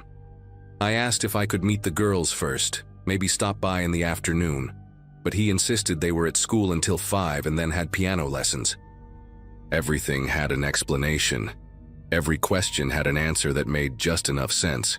He even gave me a list of the girls' allergies. Sophie couldn't have peanuts, Ella was lactose intolerant, and their bedtime routine written on a post-it note. He paid me $40 up front as a good faith deposit and shook my hand with this firm, professional grip before leaving. The rest of the day, I couldn't focus on my classes. I kept thinking about that easy money, how I could finally afford to fix my car's broken AC before the weather got hot again. I texted Jessica about the job, and she said I was lucky to find something that paid so well. Around 6:30, I drove out to Willow Creek Drive, following my GPS through neighborhoods that got progressively nicer the further I went from campus. The houses were huge, with manicured lawns and those fancy lampposts at the end of each driveway. When I pulled up to 4782, my first thought was that these people definitely could afford $25 an hour. It was a beautiful 2-story colonial with white pillars and black shutters, the kind of place you see in real estate magazines. But something was weird. There were no toys in the yard, no bikes in the driveway, no colorful curtains in what should have been kids' bedroom windows. I rang the doorbell at exactly 7 o'clock, and David answered immediately, like he'd been standing right behind the door waiting. He was dressed differently now, jeans and a polo shirt instead of business clothes, and there was this energy about him that hadn't been there at the cafe. He kept talking fast, explaining that the girls were already upstairs playing quietly, that they'd eaten dinner, that they were shy with new people, so I shouldn't worry if they didn't come down right away. The house smelled strange, like fresh paint mixed with some kind of chemical cleaner, even though everything looked lived in. He showed me around quickly, too quickly, pointing out the kitchen, the bathroom, the living room with its leather furniture and massive TV. There were photos on the mantel, but when I looked closer, they were all generic stock photos that come with picture frames. Not a single real family photo anywhere. The refrigerator had no drawings, no magnets, nothing that said kids lived here. David said he was already running late and practically pushed the emergency contact list into my hands. His cell number, the restaurant where he'd be, and supposedly his wife's number, though he reminded me she was unreachable. He grabbed a jacket from the coat rack and headed for the door, telling me the girls would probably come down for a snack around 8. Bedtime was 9:30, and I should make myself comfortable. Then he was gone, and I heard his car pull away fast, tires actually squealing a little on the pavement. I stood in that too quiet house listening for any sound of children playing upstairs. Nothing. No footsteps, no giggles, no TV sounds, no toys clattering. I called out, "Sophie, Ella, I'm Amanda, your babysitter for tonight." My voice echoed in the stairwell. I walked to the bottom of the stairs and listened harder. The house was completely, unnaturally silent except for the hum of the air conditioner. I climbed the stairs slowly, my heart hammering against my ribs. The hallway was dark with 4 closed doors. I knocked on the first one, said "Girls," and opened it. Empty. A guest bedroom with a perfectly made bed and nothing else. The second door was a bathroom. The third was an office with a desk and computer. The fourth door was supposedly the girls' room. It had 2 small beds with pink comforters, a few stuffed animals arranged too perfectly, and a bookshelf with children's books that looked brand new, spines uncracked. The closet had exactly 6 outfits hanging in 2 sizes, tags still on some of them. That's when my whole body went cold. This wasn't a kid's room. This was a stage set. I pulled out my phone to text Jessica, but I had no signal, not one bar. I tried connecting to Wi-Fi, but there was none. I went back downstairs, my legs feeling weak, and tried the landline in the kitchen. Dead. No dial tone, just silence. The front door was my first instinct, but when I turned the knob, it wouldn't budge. Not locked in a normal way. It didn't even rattle or move slightly. I ran to the back door in the kitchen. Same thing. The windows all had locks on them that needed a key from the inside. My chest felt tight, like I couldn't get enough air. I was trapped. That's when I heard a door open somewhere in the house. Not upstairs, but somewhere on the first floor. Maybe a basement door or a closet I hadn't noticed. Footsteps, slow and deliberate, were coming from the back of the house. Not David's quick, nervous energy from before. These were patient, measured steps. Then I heard another set of footsteps from upstairs directly above me. There were at least 2 people in this house with me, and neither of them were 6-year-old girls. I grabbed a knife from the kitchen block, my hand trembling so bad I could barely grip it. The footsteps stopped, both sets at the exact same moment, like they were communicating somehow. The silence was worse than the footsteps. I backed into a corner where I could see both the hallway and the kitchen entrance, holding that knife in front of me, like it could actually protect me from whatever this was. Then I saw him, not David, but another man, older, maybe 50, with gray hair and wearing work clothes like a maintenance uniform. He stood at the kitchen entrance, not moving, just watching me with this blank expression. He didn't look angry or excited or anything, just empty, like this was a normal Tuesday night for him. "She's in here," he called out, not to me but to whoever was upstairs. His voice was calm, conversational. The footsteps upstairs started again, heading toward the staircase. I screamed at him to stay back, waving the knife, but he just tilted his head slightly, studying me like I was an interesting specimen. That's when I remembered the window in the bathroom. It was smaller than the others, the kind with frosted glass that usually just has a simple latch.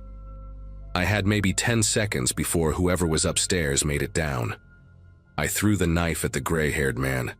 It missed completely but made him step back, and I ran. I sprinted to the bathroom, slammed the door, and locked it. The window was small but not impossible. I could hear them both outside the door now, not pounding or yelling, just calmly trying the handle. One of them said something about the new lock working perfectly. I stood on the toilet, punched the frosted glass with my elbow wrapped in a towel. It shattered outward, the sound incredibly loud in that quiet house. I could hear them fumbling with keys now, multiple keys, like they had a whole ring of them. I squeezed through that window, feeling the remaining glass scrape my stomach and legs, not caring about the cuts. I dropped 8 feet onto the grass, landing hard on my ankle but immediately getting up and running. Behind me, I could hear the bathroom door finally burst open, and one of them shouting something I couldn't make out. I ran through the backyard, which was deeper and darker than it looked from the front. There was a wooden fence at the back, old and tall, but I could see a neighbor's house lit up beyond it. I threw myself at that fence, climbing like my life depended on it. Because it did. I could hear one of them coming through the window behind me, grunting as he tried to fit through the opening I'd barely managed. My hands were slippery with blood from the glass cuts, making it hard to grip the fence boards. When I finally got to the top and swung my leg over, I saw the gray-haired man coming around the side of the house, moving faster than I expected. He was carrying something, rope or zip ties, I couldn't tell in the dark. I dropped into the neighbor's yard and ran straight to their back door, pounding on it and screaming for help. An elderly woman answered, took one look at me, bloody, crying, hysterical, and immediately pulled me inside, locking the door behind us. Her husband called 911 while she grabbed towels for my cuts. I was sobbing so hard I could barely tell the operator what happened. The police arrived within minutes, but when they went to the house at 4782 Willow Creek Drive, it was empty. Not just empty of people, empty of everything. The furniture was gone, the fake kids' room was cleared out, even the stock photos had been removed. The neighbors said the house had been a rental property, vacant for months, and someone must have broken in to use it. They found the listing online. It had been taken down that very evening. David Brennan, of course, wasn't a real name. The police found 3 other reports in different states, same setup, fake babysitting job, but I was the only one who had gotten away. They never caught them.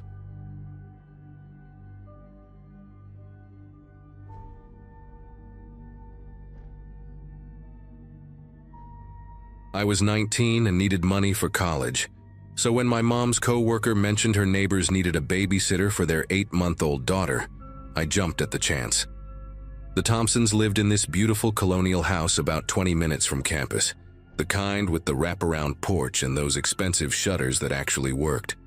Mrs. Thompson was a pediatric nurse who worked nights, and Mr. Thompson traveled for some investment firm. They paid $60 for 4 hours, which was incredible money for basically watching Netflix while a baby slept. That particular Thursday in early May, Mrs. Thompson had left for her shift at 7, and Mr. Thompson was supposedly in Boston for some conference. The baby, Chloe, had gone down easy around 8:30, and I was settled on their leather couch with my laptop, working on a paper about Victorian literature that was due Monday. The doorbell rang at exactly 9:47. I remember because I'd just checked my phone to see if my boyfriend had texted back. Nobody ever came to the Thompsons' house that late, especially not on a weeknight. Through the peephole, I saw a man in a wrinkled gray suit, maybe 45, with this weird nervous energy that made him shift his weight from foot to foot. His hair stuck up in places like he'd been running his fingers through it repeatedly, and there was something about his eyes. They were too wide, too focused, like he was running on pure adrenaline. When I opened the door with the chain still on, he immediately started talking, his words tumbling out fast and desperate. "I need to speak with Michael Thompson. Tell him Doug Lawson is here. Tell him I know what he did with the pension fund, with my mother's retirement, with everyone's money." His breath smelled like coffee and something metallic, and I noticed his hands kept moving to his jacket pocket, then away, then back again. I tried to explain that Mr. Thompson wasn't home, that I was just the babysitter, but Doug wasn't listening. He pushed against the door hard enough that the chain started pulling the frame, and his voice got louder, more aggressive. "Don't lie to me. His car is in the garage. I checked. That black Audi with the custom plates." The thing was, he was right. Mr. Thompson's car was there because he'd taken an Uber to the airport. Something about drinking with clients before his flight. I was about to suggest he call Mr. Thompson's office tomorrow, when Doug pulled his hand out of his pocket, and everything in my body went cold. The gun wasn't huge like in movies. It was small, black, almost looked like a toy except for how heavy it seemed in his shaking hand. "Open the door," he said, and his voice had gone quiet, which was somehow worse than the yelling. "I'm not going to hurt you. I just need to wait for Michael. We need to have a conversation about the 43 families he destroyed." Before I could react, before I could even think about slamming the door, he pushed harder and the chain snapped, just tore right out of the wood like it was nothing. He stumbled into the foyer and I backed up until I hit the console table, knocking over a vase that shattered on the hardwood floor. The sound was explosive in the quiet house, and immediately Chloe started crying upstairs. Doug's head snapped toward the stairs and his whole face changed. This strange mix of surprise and something else, maybe panic. "There's a kid here?" he asked, like he hadn't considered that possibility. I nodded, unable to form words, and watched as he closed the front door behind him, turning the deadbolt with this deliberate slowness that made my chest tight. "Get the baby," he said, waving the gun toward the stairs but not exactly pointing it at me. "Bring it down here. Michael needs to see what he's fighting for when he gets home. He needs to understand what it feels like when someone takes everything from you." My legs felt like water as I climbed the stairs, each step taking forever while Chloe's cries got louder. She was standing in her crib, face red and streaked with tears, clutching the rails with those tiny, perfect fingers. When I picked her up, she grabbed onto my shirt and buried her face in my shoulder, still sobbing but starting to calm down. I could hear Doug pacing downstairs, his shoes clicking on the hardwood in this irregular rhythm. 3 steps, pause, 5 steps, pause, 2 steps. I held Chloe tighter and walked back down, each stair creaking under my weight. Doug was in the living room now, standing by the window with the curtain pulled back slightly, watching the street. The gun was still in his hand but hanging at his side, and I could see his finger wasn't on the trigger, which felt important somehow. "Sit," he said without looking at me, gesturing toward the couch with his free hand. "We're going to wait." I sat down with Chloe on my lap, and she immediately started reaching for my phone on the coffee table, making these little chirping sounds she always made when she wanted something. Doug turned from the window and really looked at her for the first time, and his expression did something complicated. His jaw clenched and unclenched, and he rubbed his face with his free hand. "How old?" he asked, his voice different now, rougher. When I told him 8 months, he made this sound that wasn't quite a laugh. "My grandson would have been about that age. Would have been if his parents hadn't lost their house. If my son hadn't." He trailed off and went back to watching the window. "Michael Thompson told them it was a sure thing. Told all of us. Trust me," he said. "This is how you secure your family's future." And then he walked away with his commission while we lost everything. My son drove his car into a bridge abutment 3 months later, 60 miles an hour. They said it was an accident. The way he said accident made it clear he didn't believe that. And suddenly I understood this wasn't just about money. Chloe started fussing again, squirming in my arms and making those pre-cry whimpers that meant she was hungry. I asked Doug if I could get her bottle from the kitchen, and he followed me, staying about 6 feet behind like he was trying to maintain some kind of boundary. The formula was already made in the fridge. Mrs. Thompson always prepared everything in advance, and I heated it in the bottle warmer while Doug leaned against the door frame, the gun now tucked in his waistband but still visible. "What's your name?" he asked suddenly, and when I told him it was Jenny, he nodded slowly. "Jenny. You seem like a good kid. I'm sorry you're in the middle of this, but Michael needs to understand consequences.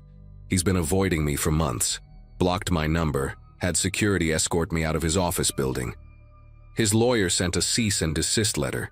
Can you believe that? A cease and desist like I'm the criminal." His laugh was bitter and sharp, and it made Chloe turn her head toward him, bottle still in her mouth, studying him with those serious baby eyes. We went back to the living room, and Doug started talking more like he needed someone to understand. He told me about the investment scheme, about how Michael had specifically targeted older clients at his previous firm, people close to retirement who couldn't afford to take risks. He showed them fake portfolios, doctored returns, had this whole elaborate setup with false documents and even a fake auditor who was actually his college roommate. 43 families lost their retirement savings.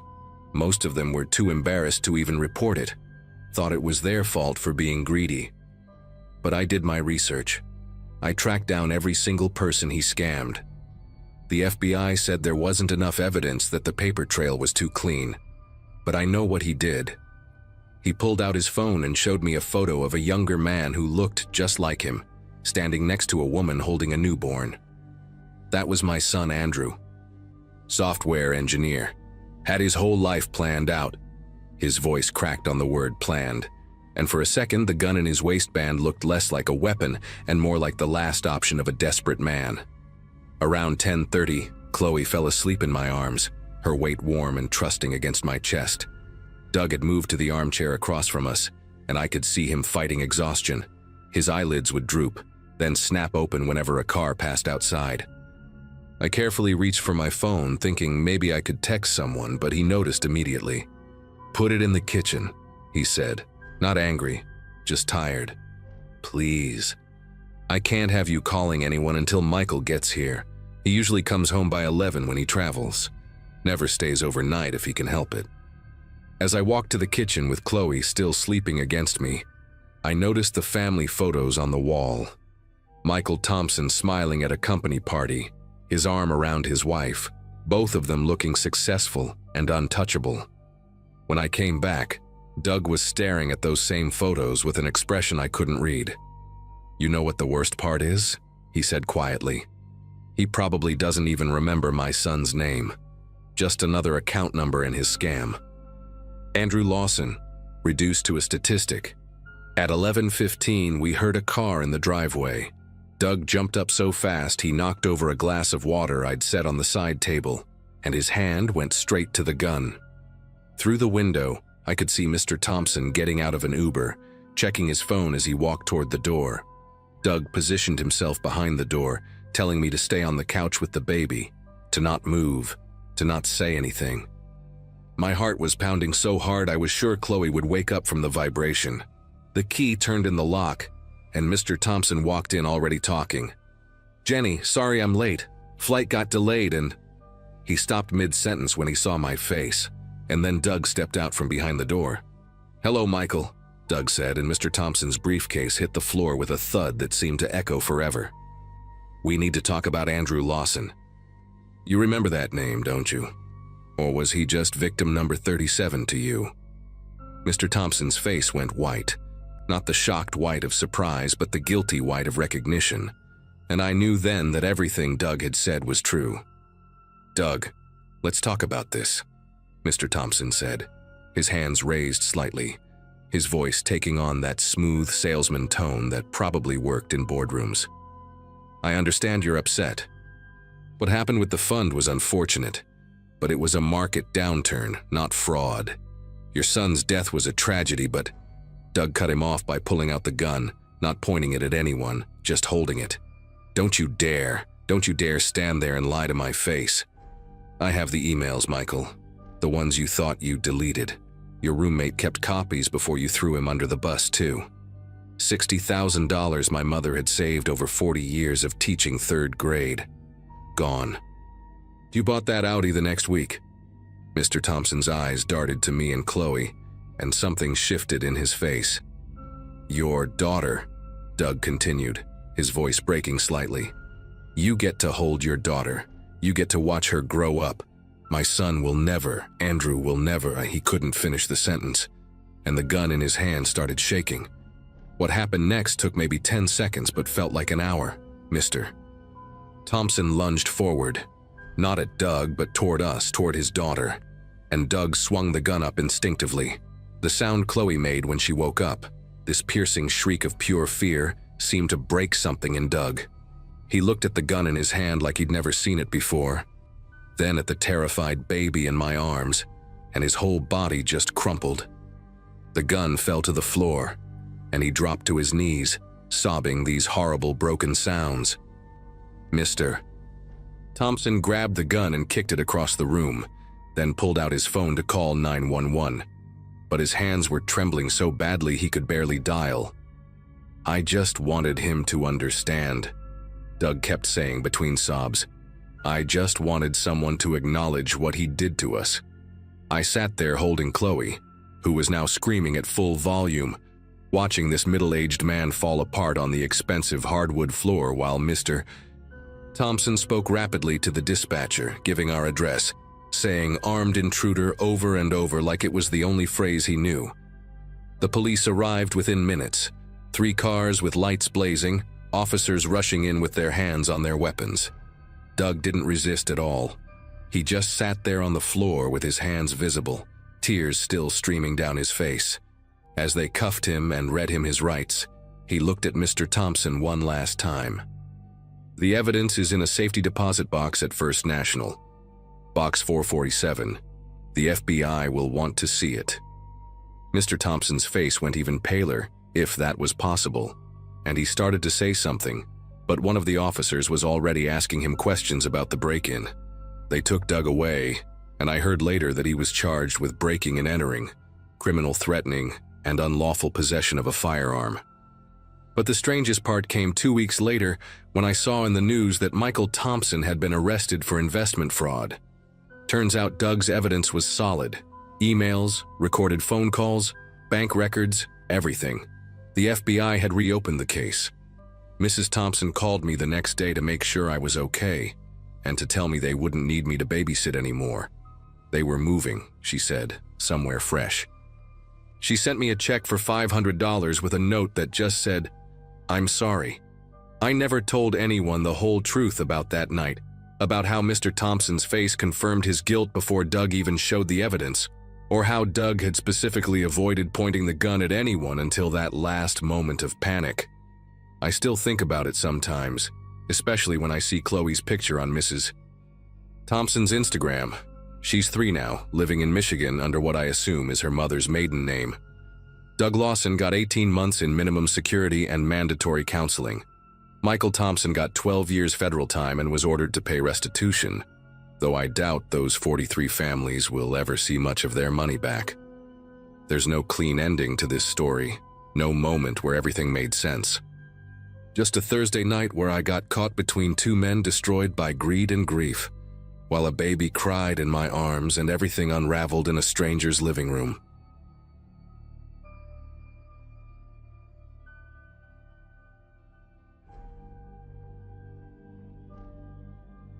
Saturday nights usually meant hanging out with friends at the mall or catching a movie, but that particular evening in early November found me driving through an unfamiliar neighborhood with my phone's GPS guiding me to Oakwood Court.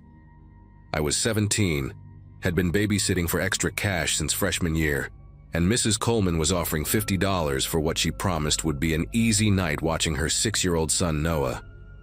She'd found me through a mom's Facebook group where several parents had recommended me, and when she called 2 days earlier, her voice carried that particular strain of desperation that meant her regular sitter had bailed.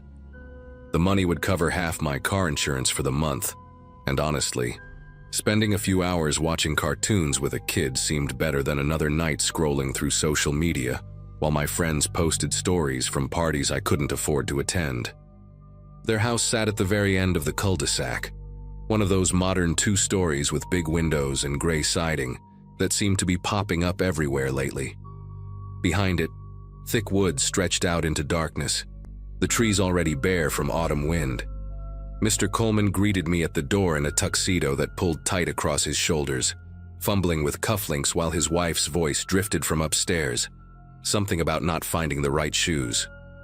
Noah stood beside his father, clutching a stuffed triceratops and studying me with those serious eyes that some kids get when meeting new people. Mrs. Coleman rushed down the stairs 5 minutes later, in a burgundy dress, her hair still slightly damp from curling, and launched into rapid-fire instructions. Emergency numbers on the fridge, pediatrician's info in the drawer, Noah already ate dinner, bedtime at 9 sharp, absolutely no scary movies even if he begs. They were gone within 10 minutes, leaving behind the lingering scent of expensive perfume and the quiet hum of a house I didn't know. Noah turned out to be one of those easy kids who mostly entertained himself. We built a fortress out of couch cushions in the living room, and he showed me his collection of dinosaur books, explaining in detail which ones were herbivores and which ones would definitely eat us if they were still alive. Around 8:30, while we were halfway through his favorite animated movie about talking cars, I noticed movement outside the big picture window that faced the front yard. Just a quick shadow passing by, probably someone walking their dog. But when I looked closer, I could make out a figure standing at the edge of the driveway, right where the streetlights reach faded into darkness. They weren't moving, just standing there facing the house. I kept Noah distracted, not wanting to scare him. But every few minutes I'd glance back and the person would still be there. After about 15 minutes, I casually got up to get a snack and peeked through the kitchen window for a different angle. The figure had moved closer, now standing by the Coleman's mailbox, still watching. I told myself it was probably just someone from the neighborhood, maybe a teenager smoking where their parents couldn't see them, or someone waiting for a ride. But something about the way they stood so still, never checking a phone, never shifting their weight, made my chest feel tight. Noah asked for juice, and while I poured it in the kitchen, I noticed the side door that led to the garage. Mrs. Coleman had mentioned it during her rush tour, saying it was tricky, and to make sure it was locked, because sometimes it didn't catch properly. I checked it, definitely locked. Through the small window in the door, I could see into the dark garage, and beyond that, another window that showed the side yard. My breath caught. The figure was there now, standing between the house and the fence, maybe 10 feet from where I was standing. This close, I could see it was a man, tall and thin, wearing what looked like a dark jacket with the hood up. He wasn't looking at the garage door, though. His head was tilted up toward the second-floor windows. Grabbed my phone and scrolled to Mrs. Coleman's number, then hesitated. What would I even say? There's someone standing in your yard? He hadn't done anything threatening, hadn't tried to get in, hadn't even approached the doors. They'd be at their gala by now, probably just sitting down to dinner. I decided to text my mom instead, keeping it casual, just letting her know where I was and that everything was fine.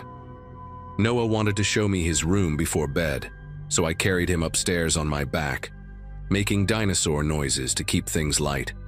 His bedroom was at the front of the house, decorated with glow-in-the-dark stars on the ceiling and more dinosaur posters than I could count. While he brushed his teeth in the bathroom, I stood by his window and carefully pulled the curtain aside just enough to see out. The man was back at the front of the house now, standing in the middle of the lawn. From this angle, I could see he was wearing work boots and dark pants, maybe jeans. His face was completely hidden by the hood, but I could tell he was looking up, directly at the window where I stood.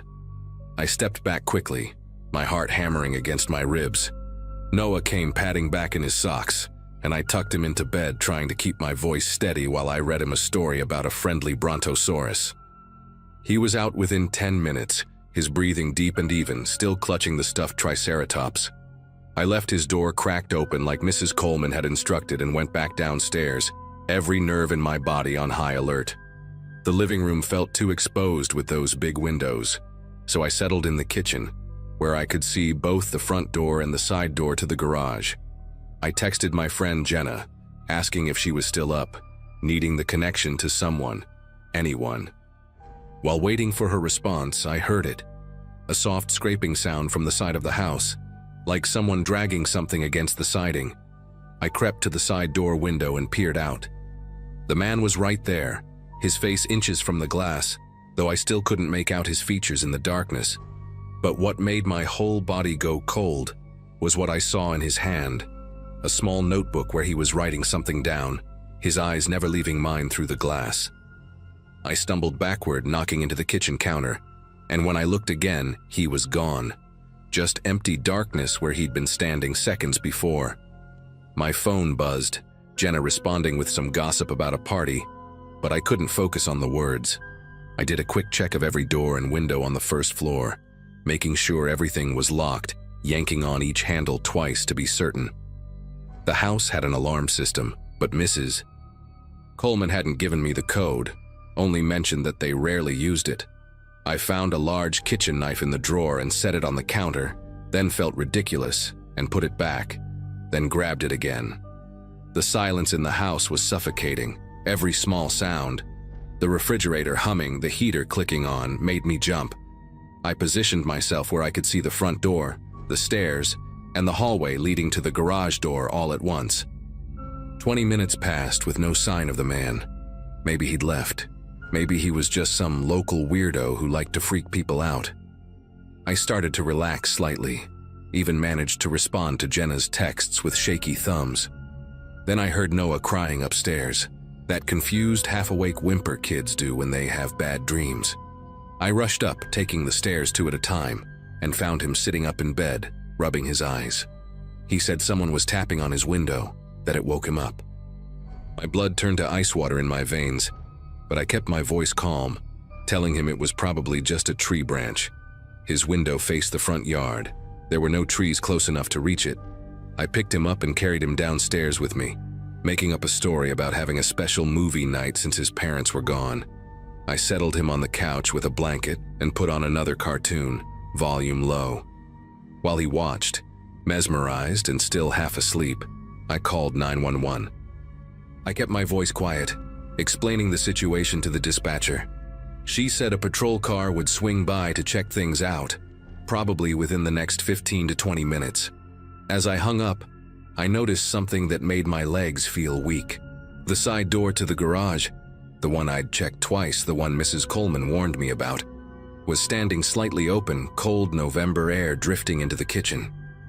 I grabbed Noah, who protested sleepily, and carried him to the powder room near the front entrance. It was the only room on the first floor with a lock on the door and no windows. I set him on the closed toilet seat. His dinosaur clutched against his chest and told him we were playing a game. Whoever could be the quietest would win a prize. His eyes were wide now, picking up on my fear despite my attempts to hide it. I locked the door and sat on the floor with my back against it, Noah in my lap, my phone in one hand with 911 ready to dial again. We could hear the house around us, the normal settling sounds that now seemed sinister, the hum of electronics, and then something else. Footsteps above us, slow and deliberate, moving through the second floor. Not the quick, light steps of someone searching, but measured, unhurried, like someone taking inventory. They moved from room to room, pausing occasionally. I could track their path. Noah's room first, then what must be the master bedroom, then the hallway bathroom. The toilet tank lid in our small bathroom could be used as a weapon if needed, I thought wildly, but I couldn't risk the noise of removing it. The footsteps stopped directly above us, and we heard drawers being opened and closed, not frantically but methodically. Noah pressed his face into my shoulder, his small body trembling, and I held him tighter, texting the 911 dispatcher with my free hand that someone was definitely in the house now. She told me units were 3 minutes out, to stay where I was, keep the door locked. 3 minutes feels like 3 hours when you're sitting in a bathroom with a terrified child, listening to a stranger walk through the house. The footsteps moved to the stairs, and we could hear each creak as he descended. 5th step, 4th, 3rd. I knew because I'd counted them earlier when carrying Noah up. He reached the bottom and paused. We could hear breathing on the other side of the bathroom door, heavy and slow. The doorknob turned once, testing. Then again, harder. Noah whimpered, and I pressed my hand gently over his mouth, tears running down both our faces. The man kicked the door once, hard enough to make the frame shake, and Noah's dinosaur fell to the floor with a soft thump. Then suddenly, beautifully, we heard sirens approaching, getting louder by the second. The footsteps retreated fast, running now, and we heard the side door slam. I stayed frozen in place, Noah still clutched against me, until I heard loud knocking and someone identifying themselves as police. Even then, I made them slip their badge under the bathroom door before I opened it. 2 officers were there, a younger guy with red hair and an older woman who immediately took charge. While the male officer searched the house and checked the perimeter, the woman sat with us in the living room, Noah on my lap, refusing to let go. She was patient and professional, taking my statement while keeping her voice soft enough not to further frighten Noah. The other officer came back and asked me to walk through the house with him to see if anything looked disturbed. In Noah's room, all his dresser drawers were open, clothes moved around but nothing obviously missing. The master bedroom was the same. Drawers opened, jewelry box on the dresser opened but still full, Mr. Coleman's watch still sitting on the nightstand. But in the small office at the end of the hall, we found what the intruder had been after. A filing cabinet was open, papers scattered on the desk, and the officer pointed out what I hadn't noticed. Several documents with social security numbers, bank statements, tax returns, everything someone would need for identity theft. The Colemans came home to a crime scene. Mrs. Coleman still in her burgundy dress, but now with a police jacket over her shoulders. Mascara streaked down her cheeks as she held Noah. The police found muddy footprints throughout the house. The intruder had been inside for at least 30 minutes before I'd locked us in the bathroom, walking through every room, even standing in the doorway of Noah's room while he slept. They found where he'd been watching from outside too, cigarette butts and footprints beneath several windows, suggesting he'd been there for hours before we even arrived, studying the house, waiting for the parents to leave. The side door lock was broken, looked like it had been for a while, just held closed by the deadbolt that I'd checked, but which could be jimmied open with a credit card. They never caught him, though the police said this matched a pattern of break-ins targeting houses with babysitters. Someone who knew teenage sitters would be less likely to confront them, more likely to hide with the children. Mrs. Coleman paid me triple what we'd agreed on and drove me home herself, apologizing over and over. I never babysat for a family I didn't know again, and even now, years later, I still check every lock twice and never sit with my back to a window.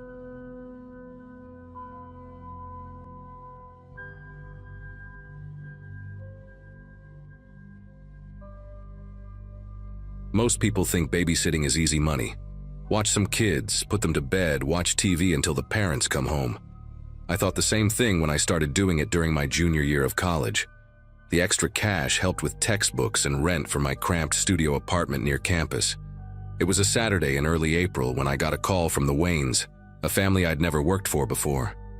They'd gotten my number from another family I regularly sat for, the Johnsons. Mrs. Wayne sounded desperate on the phone. Their regular sitter had canceled last minute, and they had theater tickets they'd bought months in advance. She offered to pay double my usual rate if I could be there by 6. The money was too good to pass up, especially with finals coming up and my car needing new brakes.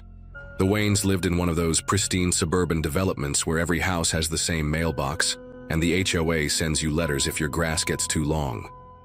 Their house was a 2-story colonial with perfect white shutters and a wraparound porch that looked like something from a real estate magazine. Mr. Wayne answered the door wearing a charcoal suit that probably cost more than my semester's tuition. He had this nervous energy about him, kept checking his watch and glancing back toward the stairs. Mrs. Wayne appeared behind him in a burgundy cocktail dress, her smile tight as she ushered me inside. They had 2 kids, she explained quickly. Lily, who was 7, and Ethan, who just turned 9. She mentioned Ethan could be a handful sometimes, but assured me both kids usually went to bed without much fuss. Something about the way Mr. Wayne's jaw tightened when she said Ethan's name should have been my first warning. After the parents left in a rush of perfume and car keys, I found Lily in the living room coloring at the coffee table. She had these huge brown eyes and kept her crayons organized by color in perfect rows. When I introduced myself, she barely looked up, just whispered hi, and went back to her drawing. I asked where her brother was, and she got this strange look on her face, like she was trying to decide whether to tell me something important. "He's in his room," she finally said, then added in an even quieter voice, "He's not supposed to come out until dinner." That struck me as odd. What 9-year-old gets sent to their room before the babysitter even arrives? I told her I'd go introduce myself to him, but she grabbed my wrist with her small hand. "Don't," she said, and there was something in her voice that made me pause. "Just wait until dinner, please." Her grip was surprisingly strong for such a little kid, and I noticed old scratches on her arms, some faded and some still pink. I decided to respect what seemed like a family rule, and stayed downstairs with Lily while she colored. She was drawing a house, but all the windows were colored in black, and there were no people in the picture. Around 6:30, I started making dinner. Mrs. Wayne had left instructions for mac and cheese and chicken nuggets. While the water was boiling, I heard footsteps on the stairs, slow and deliberate. Ethan appeared in the kitchen doorway, and my first thought was how normal he looked. Sandy brown hair that stuck up in the back, freckles across his nose, wearing a dinosaur t-shirt and jeans. He had this wide smile that didn't quite reach his eyes, which were the palest blue I'd ever seen, almost gray. "You must be the new babysitter," he said, and something about hearing such formal words from a 9-year-old felt wrong.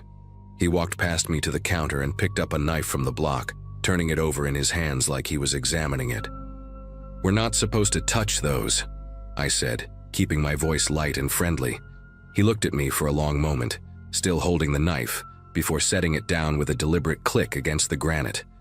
During dinner, Ethan sat directly across from me while Lily picked at her food beside him. He ate his chicken nuggets by tearing them apart with his fingers first, examining the inside before eating each piece. "Did you know," he said suddenly, "that chickens can live for 18 months without a head? There was this one chicken named Mike who survived after my grandpa chopped his head off for dinner." He smiled at Lily when he said this, and she pushed her plate away. I tried to change the subject, asking about school and friends, but Ethan kept steering the conversation back to disturbing topics. How long different animals could survive without air, what happens to bodies when they decompose, whether I'd ever seen something die. Lily excused herself to use the bathroom, and as soon as she left, Ethan leaned forward. "Want to see something cool in the basement?" he asked. When I said maybe later, his expression shifted just for a second to something darker. "Lily showed you her scratches, didn't she? She's so dramatic. She doesn't understand that sometimes you have to hurt things to see how they work."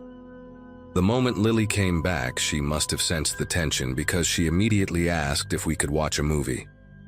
I agreed quickly, grateful for the distraction, and we moved to the living room. Lily sat pressed against my side on the couch while Ethan took the armchair across from us, never taking his eyes off me even as the movie played. About halfway through, I heard a sound from upstairs. A high-pitched squeak followed by a thump. "That's just Mr. Whiskers," Lily said quickly, but her whole body had gone rigid. "Our cat," she added when she saw my confusion. Ethan stood up slowly, that same inappropriate smile spreading across his face. "I should check on him," he said. "He hasn't been feeling well." Lily's fingers dug into my arm and she whispered, "Don't let him go up there alone." But Ethan was already heading for the stairs, and when I stood to follow, he turned and said in this perfectly calm voice, "I really think you should stay with Lily. She gets scared when she's alone." The way he said it wasn't a suggestion. I stayed with Lily for about 5 minutes before the sounds from upstairs got worse. A series of thuds, and then what sounded like the cat screaming. Lily was crying now, silent tears running down her face, and I'd had enough. I told her to stay on the couch and headed for the stairs, taking them 2 at a time. The hallway was dark, but I could see light coming from under a door at the end. When I pushed it open, I found Ethan in what must have been his parents' bedroom. Mr. Whiskers was on the bed, and Ethan was holding him down with one hand while holding something small and sharp in the other. It looked like a compass from a geometry set. The cat was struggling, and there were already several small red spots on its white fur. "Put him down," I said, surprised by how steady my voice sounded. Ethan looked up at me with those pale eyes, tilting his head like I was the one doing something strange. "I'm just conducting an experiment," he said. "Don't you want to know how much pressure it takes before they stop moving?" I stepped forward and grabbed the cat, who immediately scratched my arms in panic before running out of the room. Ethan stood up slowly, still holding the compass, and for the first time I felt genuinely afraid of a 9-year-old child. "You shouldn't have done that," he said, walking toward me with measured steps. "Now the experiment is ruined. We'll have to start over with something else." I backed toward the door, keeping my eyes on him, but he moved faster than I expected, darting forward and catching my wrist. His grip was shockingly strong, and when he pressed the compass point against my palm, just enough to indent the skin, he watched my face with scientific curiosity. "Does this hurt?" he asked. "Rated on a scale of 1 to 10. I yanked my hand away and pushed past him, heading back downstairs where Lily was still curled up on the couch. My mind was racing. Should I call the parents, the police? This kid clearly needed serious help, but what would I even say? That a 9-year-old was creeping me out? I decided to call Mrs. Wayne, but when I picked up my phone, I realized it wasn't where I'd left it on the kitchen counter. "Looking for this?" Ethan's voice came from behind me. He was standing at the bottom of the stairs holding my phone. I think we should play a game first. Lily loves games, don't you, Lily? His sister shrank further into the couch cushions, and I knew this was about to get much worse. Give me my phone, Ethan, I said, trying to sound authoritative despite my racing heart. He tossed it in the air and caught it, then suddenly threw it hard against the wall where it shattered into pieces. The sound made Lily whimper. Oops, he said flatly. Guess you can't call anyone now. He walked into the kitchen, and I heard drawers opening and closing. When he came back, he was carrying the knife from earlier, the one he'd been examining before dinner. Did you know that the human body has about 37 trillion cells? He said conversationally, running his finger along the flat of the blade. I read that each one dies and regenerates at different rates. Skin cells last about 2 weeks. Red blood cells last 4 months. But brain cells, some of those last your whole lifetime, unless something happens to them. He took a step toward us and I pulled Lily behind me. We're leaving, I said, grabbing Lily's hand and moving toward the front door, but Ethan was quick, positioning himself between us and the exit. The game isn't over yet, he said, and nobody leaves until I say so. That's when Lily did something I didn't expect. She bit Ethan's arm hard enough to make him drop the knife. Run! She screamed, and we bolted toward the back door in the kitchen. I could hear Ethan behind us, not running but walking with those same measured steps, like he knew we couldn't really escape. The back door was locked with a deadbolt that needed a key from the inside. Mrs. Wayne hadn't shown me where they kept it. Ethan appeared in the kitchen doorway, rubbing his arm where Lily had bitten him. That really hurt, Lily, he said calmly. You know what happens when you hurt me? Lily was sobbing now, pressing herself against the door. I grabbed a chair and held it between us and Ethan like a shield. The Brenners next door, Lily whispered to me. They have a key. Their backyard connects to ours through the gate. Ethan heard her and shook his head slowly. You're not supposed to tell secrets, Lily. Now I'll have to punish both of you. He picked up the knife from where it had fallen, and I made a decision. I threw the chair at him as hard as I could, grabbed Lily, and ran for the sliding glass door in the dining room. The glass door was unlocked, thank God, and we burst into the backyard just as I heard the chair crash behind us. The Waynes' backyard was huge and dark, with a pool covered for the season and garden beds along the fence. Lily pointed to a gate in the far corner, barely visible in the moonlight, and we ran toward it, my bare feet slipping on the wet grass. Behind us, the sliding door opened with a soft whoosh. You can't run forever, Ethan called out, his voice carrying across the yard.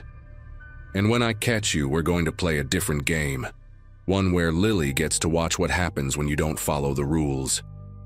The gate was locked with a simple latch that I fumbled with in the darkness, my fingers numb with fear. Finally, it clicked open and we stumbled into the Brenners' yard. Their house was lit up like a Christmas tree, every window glowing, and I could see someone moving in the kitchen. We ran to their back door and I pounded on it with both fists, probably looking insane. A college girl with scratched arms and no shoes, dragging a crying 7-year-old. Mrs. Brenner opened the door, an older woman with silver hair pulled back in a bun, and her eyes went wide when she saw us. Call 911, I gasped out. Please, just call 911 now. She didn't hesitate, immediately grabbing her phone from the counter while ushering us inside. Mr. Brenner appeared from the living room, and when I told them Ethan was dangerous and had a knife, his face went pale. We've been worried about that boy, he said quietly. Found our dog last month. Never mind. Martha, tell them to hurry. We could see the Waynes' backyard from their kitchen window, and Ethan was standing by the gate, still holding the knife, just staring at the Brenners' house.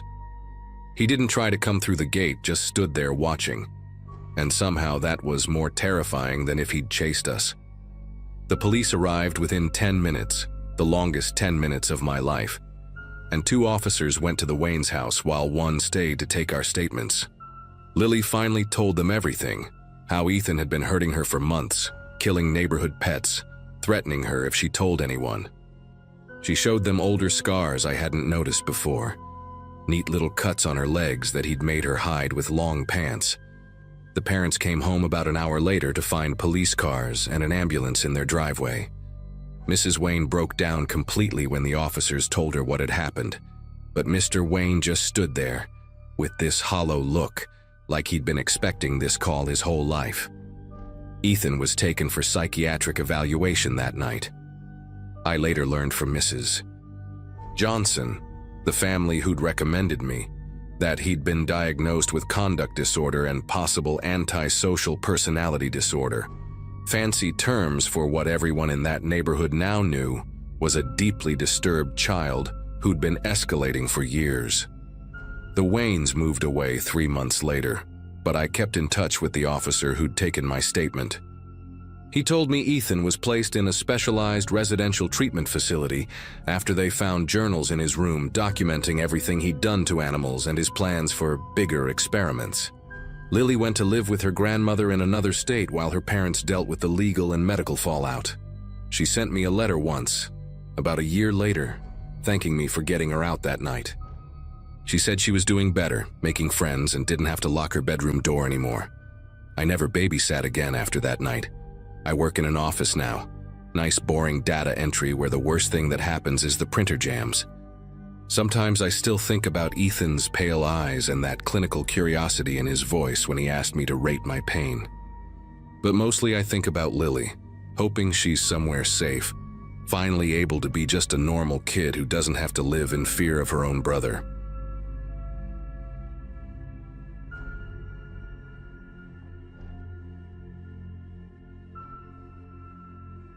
Last winter, I was between jobs when my sister Laura asked if I could watch her boys for a week while she attended a conference in Phoenix.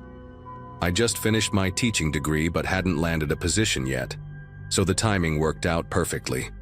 Her twins, Mason and Lucas, were 12 years old, and I figured it would be easy money. Just make sure they ate dinner, did their homework, and got to bed on time. Laura's house sat at the end of Pinewood Avenue, one of those quiet suburban streets where nothing ever happens, where the biggest drama is usually someone's lawn getting too tall. The boys had always been a little odd, quieter than most kids their age, but I chalked it up to them being bookish types who preferred screens to sports. They had this way of staring at you without blinking for just a beat too long, and they'd often finish each other's sentences in a way that made you wonder if they practiced their conversations beforehand. The first few days went smoothly enough, though I noticed they spent every free moment huddled together on the couch with their tablets, earbuds in, completely absorbed in whatever they were watching. When I asked what had them so captivated, Mason looked up with these bright, eager eyes and said they were learning about real investigations and how crimes actually work. Lucas chimed in that their science teacher had gotten them interested in forensics, and now they were watching everything they could find about famous cases and criminal psychology. At dinner, instead of talking about video games or school friends like normal kids, they'd discuss blood spatter patterns and how long it takes for bruises to form on different skin types. They knew details about cases I'd never even heard of, obscure murders from the 1970s, techniques used by serial killers to avoid detection, how investigators sometimes missed crucial evidence. The way they talked about violence was clinical, detached, like they were discussing the rules of chess rather than actual human suffering. On the fourth night, a Tuesday, I caught them in the garage after bedtime, examining Laura's tool collection with flashlights. Mason was holding a length of rope, while Lucas measured it against his own height, muttering numbers under his breath. When I flicked on the overhead light, they didn't even startle, just turned to look at me with those unnervingly calm expressions. "We're doing a project," Lucas explained, wrapping the rope into neat loops like he'd practiced the motion 100 times. "About knots and their tensile strength." Mason added that they'd learned about different binding techniques used throughout history, how certain knots were impossible to escape from if done correctly. They showed me a notebook filled with detailed sketches of various knot patterns, complete with annotations about pounds of pressure and circulation cutoff times. Something about the precision of their drawings, the methodical way they documented each configuration, made my chest feel tight. That same night after I'd sent them back to their rooms, I found their browser history on the family computer. Page after page of true crime forums, autopsy reports that should have been behind age restrictions, detailed discussions about how long a person could survive without oxygen, water, food. They'd bookmarked a thread titled, "Mistakes That Got Them Caught," with over 300 replies analyzing where criminals had gone wrong. One tab was still open to a video transcript of a killer describing exactly how he'd subdued his victims, step by step, like a cooking recipe. The boys had left comments under fake usernames, asking specific questions about restraint methods and how to prevent someone from screaming. User TwinStudy1 had written, "But wouldn't duct tape leave residue? What about using cloth instead?" The response from another user explained exactly how to muffle sound without leaving forensic evidence. My mouth went dry reading their exchanges, seeing how other users praised their thorough research and attention to detail. I should have called Laura right then, should have packed my things and left, but I kept telling myself they were just curious kids with a morbid fascination. Lots of people watch true crime shows, right? The next morning, Wednesday, they seemed completely normal at breakfast, talking about a math test and asking if we could order pizza for dinner. Mason even smiled when I agreed, a genuine kid smile that made me doubt everything I'd seen the night before. But throughout the day, I kept catching these moments. Lucas timing how long it took me to get from the kitchen to the front door, Mason testing which floorboards creaked in the hallway, both of them watching me when they thought I wasn't looking. After lunch, I found them in the basement with Laura's old camcorder, filming each other practice approaching someone from behind. "It's for a school presentation," Lucas said when I asked, but their teacher had sent home a newsletter that week, and there was nothing about any presentations. By Wednesday evening, the atmosphere in the house had shifted into something I can't quite describe, like the air before a thunderstorm, charged and heavy. The boys kept exchanging these meaningful looks across the dinner table, and I noticed they'd barely touched their pizza, despite specifically requesting it. Around 8 o'clock, Mason asked if I wanted to watch a movie with them. Something about his voice too eager, too rehearsed. Lucas was already setting up the living room, moving the coffee table aside to create more floor space, positioning the couch cushions in a specific arrangement that seemed oddly deliberate. They'd closed all the curtains even though it was still light outside, and I saw Lucas slip something into his pocket when he thought I was looking at the TV. The movie they'd chosen was some obscure thriller about a home invasion, and they kept pausing it to discuss the techniques the criminals were using, asking me what I would do in that situation, how I would try to escape. About halfway through the movie, Lucas said he was cold and went to get blankets. Mason stayed unnaturally still beside me, his breathing deliberately steady like he was counting each inhale and exhale. When Lucas returned, he had an armful of sheets and blankets, way more than we needed, and that rope from the garage tucked underneath. Before I could react, Mason grabbed my wrists with surprising strength while Lucas threw a sheet over my head. The coordination was perfect. They'd clearly rehearsed this. I tried to stand, but Mason hooked his leg behind my knees, a move he must have seen in one of those videos, and I went down hard on the carpet. Lucas was already wrapping the rope around my ankles with those precise knots he'd been practicing, talking to Mason in this calm, instructional voice. "Remember, 3 loops minimum, just like the forum said."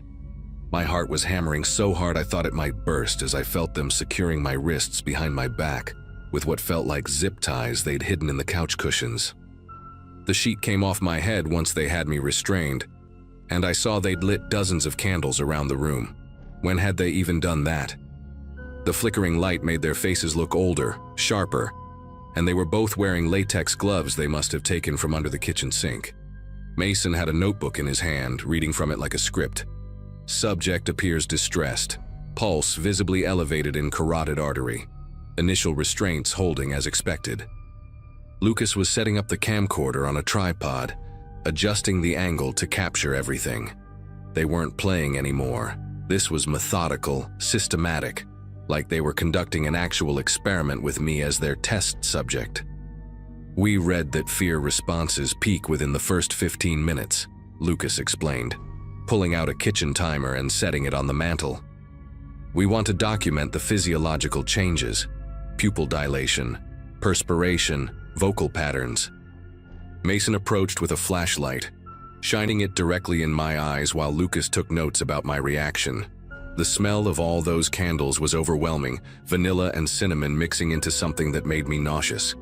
When I tried to scream, they didn't panic or rush to silence me like you'd expect from kids who'd gotten in over their heads. Instead, Lucas calmly checked his watch and made a note. Vocalization attempt at minute 3. Volume approximately 70 decibels based on our prior measurements. Mason pulled out an iPad and showed me a sound meter app they'd been using to test how far screams could travel from inside the house. The Petersons next door can't hear anything under 85 decibels, he informed me matter-of-factly. We tested it last weekend when they were home. They'd thought of everything, researched everything, prepared for every contingency like tiny criminal masterminds.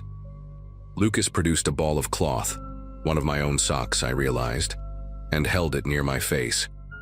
Phase 2 involves testing gag effectiveness, he announced to the camera. We've compared different materials and insertion methods based on emergency room data about choking hazards.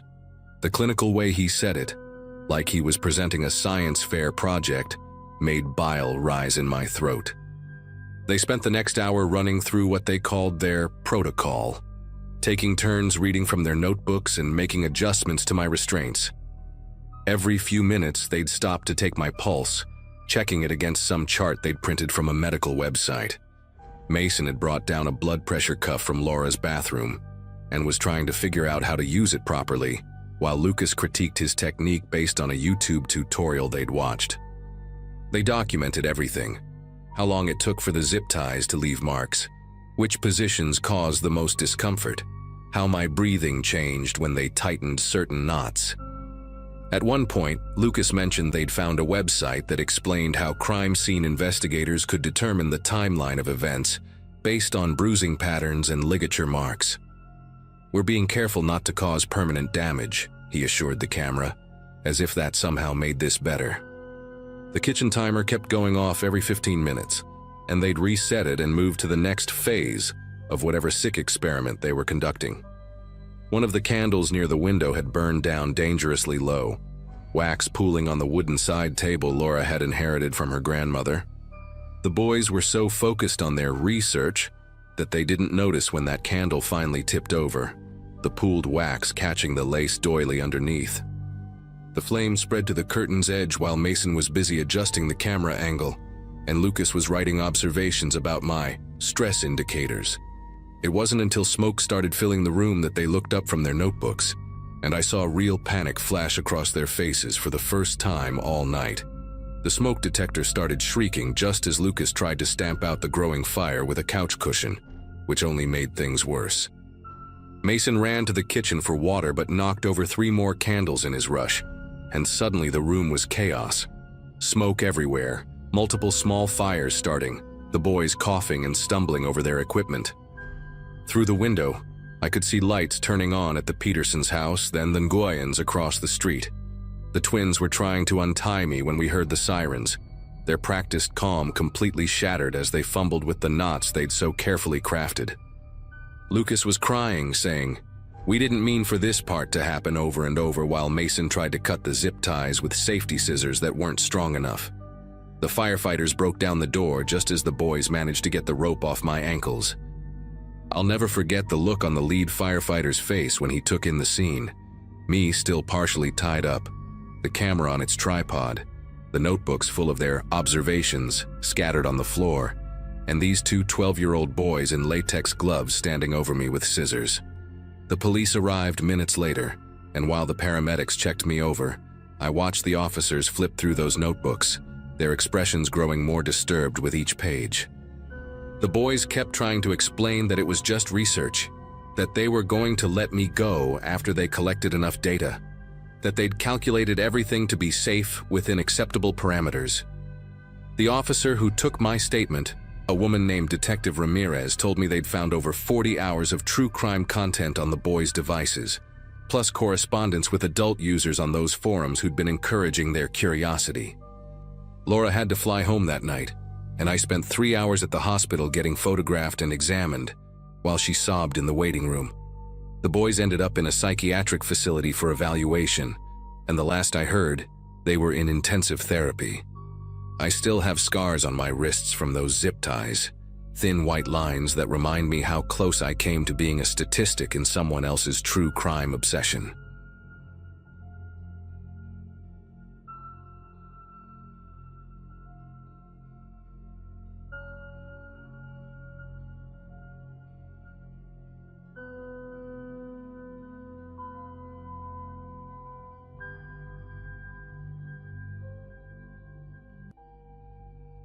Hello everyone.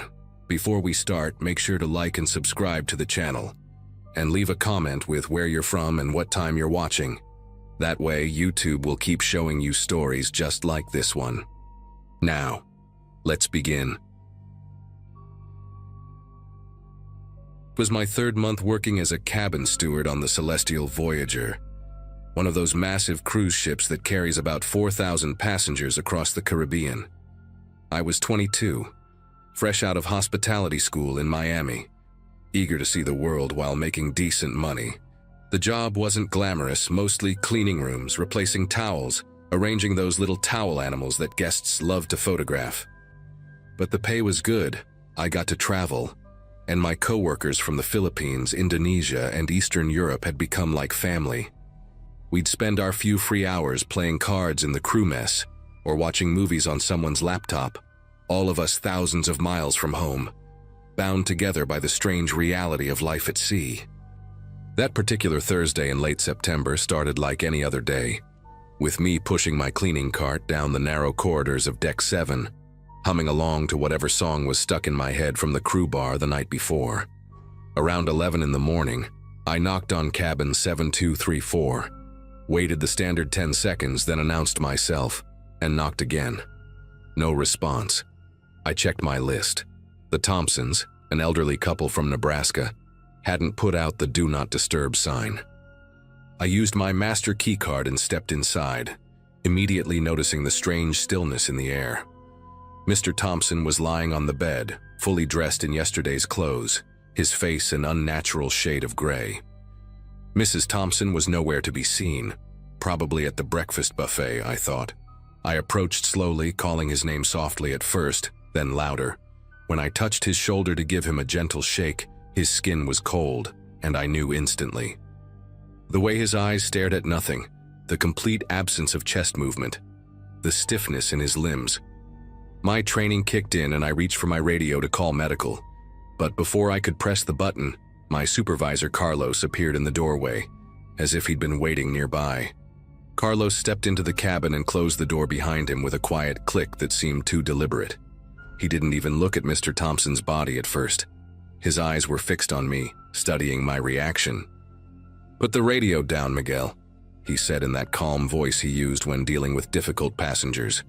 I started to protest, to explain that we needed to call medical immediately, that protocol was clear about these situations.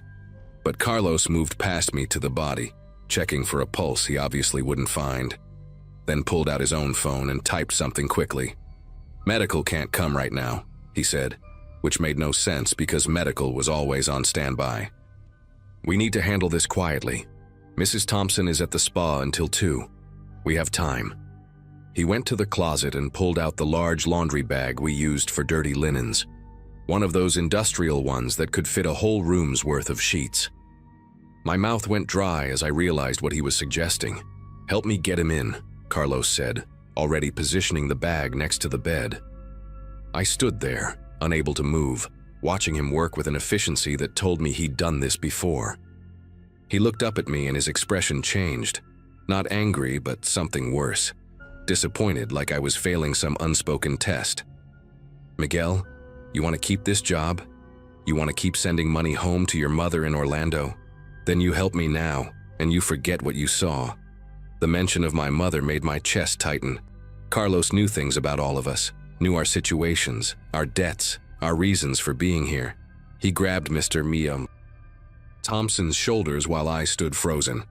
And that's when he said something that made everything click into place. "Deck 2, storage room C47. We'll use the service elevator during lunch rush when everyone's distracted.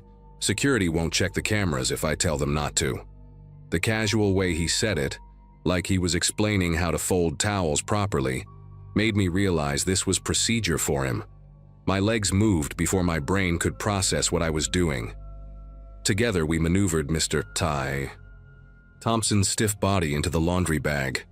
He was heavier than he looked, and rigor mortis had already started to set in, making his limbs difficult to bend. The sound of his wedding ring scraping against the bag's zipper will stay with me forever. Carlos worked methodically, checking his watch every few minutes, wiping down surfaces we'd touched with a cloth from his pocket. He straightened the bed sheets, fluffed the pillows, even placed Mr. Thompson's reading glasses neatly on the nightstand next to a half-finished crossword puzzle. "Mrs. Thompson will think he went to the casino," he muttered, more to himself than to me. "She always complains he disappears there for hours." When we were done, the cabin looked exactly as it should, except for the industrial laundry bag sitting in the middle of the floor, holding the body of a man who'd probably saved his whole life for this anniversary cruise. We waited until 12:30, when Carlos knew the lunch buffet would be at its peak. He made me push the regular cleaning cart while he handled the laundry bag on a separate cart, covered with fresh towels.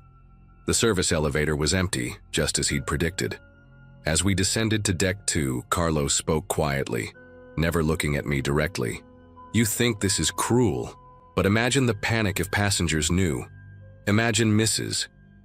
Thompson finding out in front of everyone, the whole ship talking about it, taking photos, posting on social media while she's trying to grieve. This way she gets the news privately, with dignity, when we dock tomorrow." His logic was twisted but almost made sense in that suffocating elevator. Storage room C-47 was at the end of a corridor I'd never seen before, behind the crew laundry. The door had a special lock that required Carlos's supervisor keycard. Inside, the temperature was freezing, and I could see my breath forming small clouds in the air. The room wasn't empty. Along the back wall, 5 other industrial laundry bags were lined up, each with a small tag attached to the zipper. Carlos added Mr. Thompson to the row, pulling out a marker to write 7234 9-26 on a fresh tag. The other tags had similar markings, cabin numbers and dates going back 2 weeks. "Natural causes," Carlos said, noticing me staring at the bags. "Heart attacks, strokes, old age. Happens more than you'd think with the demographics on these cruises. Average age of our passengers is 67. He said it like he was reciting statistics from a training manual. I wanted to ask why they weren't in the ship's morgue. I knew we had one. It was mentioned in our orientation. But the answer was obvious now. The official morgue probably had a capacity of 2, maybe 3 bodies. This hidden freezer was the overflow system, the dirty secret that kept the cruise running smoothly, while people died quietly in their cabins, their families none the wiser until we reached port. Carlos locked the door and turned to face me. "Tomorrow morning, when we dock in Fort Lauderdale, a special medical team will come aboard before any passengers disembark. They'll handle everything discreetly. Death certificates will show the correct date and cause. The families will get the bodies for burial. Insurance claims will process normally. But the cruise line avoids the headlines, the bad publicity, the empty cabins for the rest of the season." He pulled out an envelope from his jacket pocket, $500 in cash. "This is yours, not a bribe, just a bonus for handling a difficult situation professionally. You'll get one every time you help with this. Every time." He expected this to happen again. He expected me to be part of this system, this conspiracy of silence that turned human beings into logistics problems to be solved. I took the money because refusing would have meant something worse than compliance. It would have meant I couldn't be trusted. That afternoon, I watched Mrs. Thompson return from the spa, relaxed and smiling, holding a shopping bag from the gift shop. She knocked on her cabin door, calling out, "Harold, I bought you that shirt you liked." When he didn't answer, she used her key and went inside. 5 minutes later, she came to the guest services desk, worried but not panicked, reporting that her husband was missing. The staff followed protocol perfectly. They made announcements, they searched public areas, They reviewed security footage that Carlos had already ensured would show nothing useful. Mrs.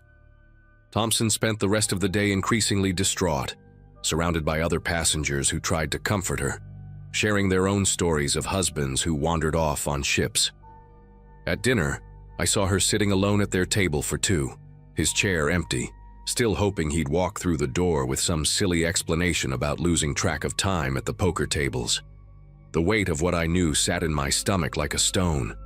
That night, I couldn't eat. I kept thinking about Mr. Thompson in that freezer, in that bag with only a cabin number to identify who he'd been.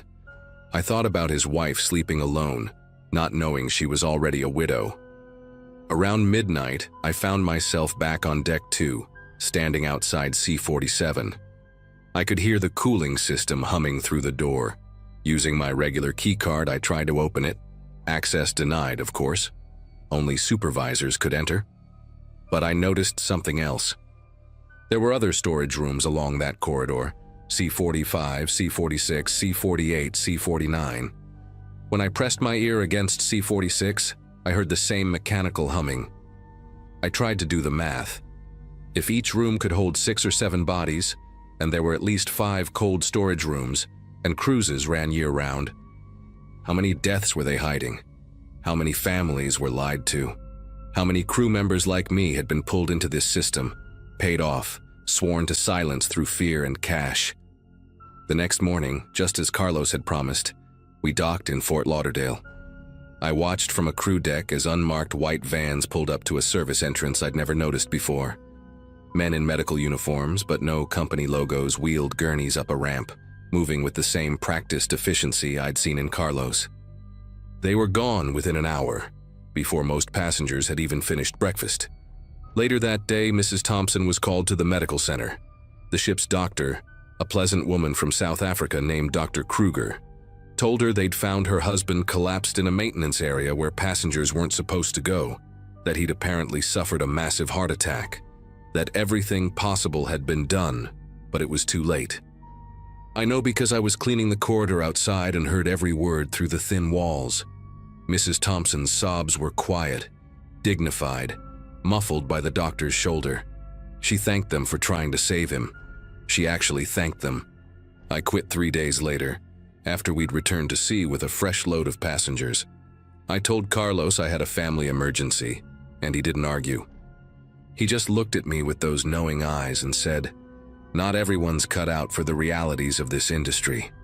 He handed me my final pay envelope. It had an extra $1,000 inside.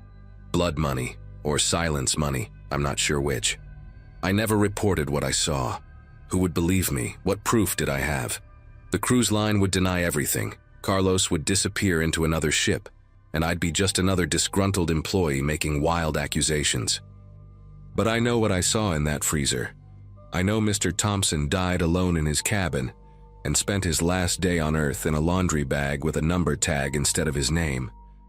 Sometimes I check cruise message boards, looking for posts from people whose loved ones died at sea, wondering if they ever questioned the official story. The industry processes over 30 million passengers a year. If even 0.5% die on board, that's 150,000 bodies that need to be handled quietly, efficiently, without disturbing the paradise illusion. I still have nightmares about those storage rooms, about what's behind all those locked doors on ships floating in international waters where laws become suggestions and death becomes an inconvenience to be managed.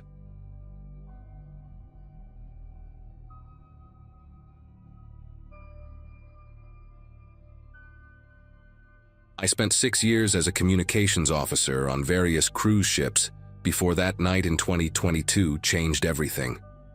Most people picture cruise work as glamorous, tropical destinations, endless buffets, meeting people from all over the world. The reality is 12-hour shifts in a windowless room filled with monitors, radio equipment, and the constant hum of electronics. I was stationed on the Meridian Pearl, one of those massive floating cities that carries 4,000 passengers through the Mediterranean. My job was simple enough: monitor all radio frequencies, log communications, coordinate with other vessels, and relay important information to the bridge. That particular night in early August, we were somewhere between Sicily and Malta, cruising through calm waters under a moonless sky. I'd just finished my dinner, lukewarm pasta from the crew mess, and settled in for what I expected would be another routine graveyard shift. The communications room was tucked away on deck 3, far from passenger areas. Just me, my colleague Brandon, who was catching some sleep in the corner, and walls lined with equipment that looked like it belonged in a submarine movie. Around 2 a.m., I picked up something on channel 16, the international distress frequency. At first, it was just static mixed with what sounded like voices, barely audible through the interference. I fine-tuned the frequency, adjusting the squelch and gain controls until the transmission became clearer. It was another cruise ship, the Ocean Harmony, operating about 40 nautical miles from our position. Their communications officer sounded panicked, his voice cracking as he repeated the same message. "Mayday, Mayday, this is Ocean Harmony. We have 17 passengers unaccounted for. Repeat, 17 souls missing. Conducted 3 full searches of the vessel, requesting immediate assistance from any ships in vicinity." The timestamp on my equipment showed 02:13 when I logged the first transmission. I immediately reached for the direct line to our bridge, but before I could dial, more transmissions flooded in. The Ocean Harmony's officer was now communicating with what sounded like the Italian Coast Guard, though their responses were breaking up badly. Through the static, I heard fragments. "Searched all public areas. Cameras show nothing. Between 23 and 1 hours. No signs of struggle. Personal belongings still in cabins." Each detail made my chest tighten. 17 people don't just vanish from a cruise ship. I'd been doing this job long enough to know that when someone goes overboard, there's usually witnesses, security footage, something. But 17 people disappearing within a 2-hour window with no trace? I started recording everything on our backup system while simultaneously transcribing the key points by hand. Brandon stirred in his chair but didn't wake up. He'd been pulling double shifts all week and could sleep through anything. The transmissions continued for another 20 minutes, growing increasingly desperate. The Ocean Harmony's captain had taken over the radio now, his deep voice cutting through the static with practiced authority that couldn't quite mask his concern. He was requesting helicopter support, asking nearby vessels to adjust course for search patterns, coordinating with maritime authorities from at least 3 different countries. I plotted their position on my navigation screen. They were close enough that we could reach them in 2 hours at full speed. Protocol demanded that I report this immediately to our bridge officer. I grabbed the phone again, dialed extension 501, and waited. Lieutenant Morrison answered on the 3rd ring, sounding irritated at being disturbed. When I explained the situation, there was a long pause. Then he said something that made my entire body go rigid. "Keep monitoring. Don't log anything officially yet. I'm coming down." 5 minutes later, Morrison walked in, but he wasn't alone. Our hotel director, a thin man named Garrison who always wore perfectly pressed suits even at 3 in the morning, followed him into the room. They both looked wide awake, like they'd been expecting something like this. Garrison went straight to my station, leaning over to look at my handwritten notes while Morrison stood by the door, arms crossed. "Play back everything you've recorded," Garrison ordered. His cologne was overwhelming in the small space, something expensive that made my nose itch. I hit playback, and we listened to the Ocean Harmony's distress calls again. Garrison's expression never changed, just that blank corporate stare I'd seen during staff meetings. When the recording ended, he pulled out his phone and stepped into the hallway. I could hear him speaking in hushed tones, though I couldn't make out the words through the heavy door. Morrison moved closer to my station, scanning through the digital logs on my screen. "How many other vessels have acknowledged these transmissions?" he asked. I pulled up the frequency log. 2 cargo ships had responded, along with an Italian patrol boat, all confirming they'd received the distress calls and were adjusting course to assist. Morrison nodded slowly, then did something I'd never seen in my 6 years at sea. He reached over and started deleting entries from our communication log, not just archiving or marking them classified, actually removing them from our system entirely. "Sir, Those are official maritime records, I said, trying to keep my voice steady. We're required by international law to maintain those. He didn't even look at me, just kept clicking delete. No, what we're required to do is protect our passengers from unnecessary panic.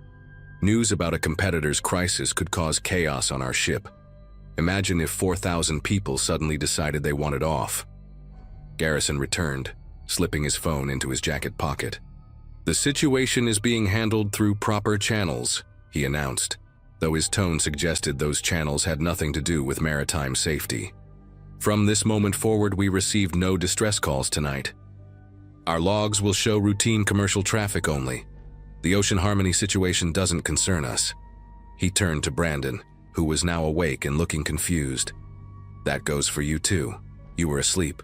You heard nothing. Brandon glanced at me, then back at Garrison and simply nodded. Smart kid. He had a family back in the States and needed this job. Garrison pulled out a tablet and had us both sign something labeled as a communications protocol review, corporate speak for a gag order. The document was pages long, filled with legal language about proprietary information and competitive intelligence. Nowhere did it mention the 17 missing people who were somewhere out there in the dark Mediterranean waters. For the next 2 hours, I sat at my station listening to the ongoing search and rescue operations while pretending to monitor routine channels. The Ocean Harmony's transmissions grew more frantic. They'd found personal items floating in the water, shoes, a handbag, what looked like pieces of clothing. The Italian Coast Guard had deployed helicopters with searchlights, sweeping the dark waters in expanding grid patterns.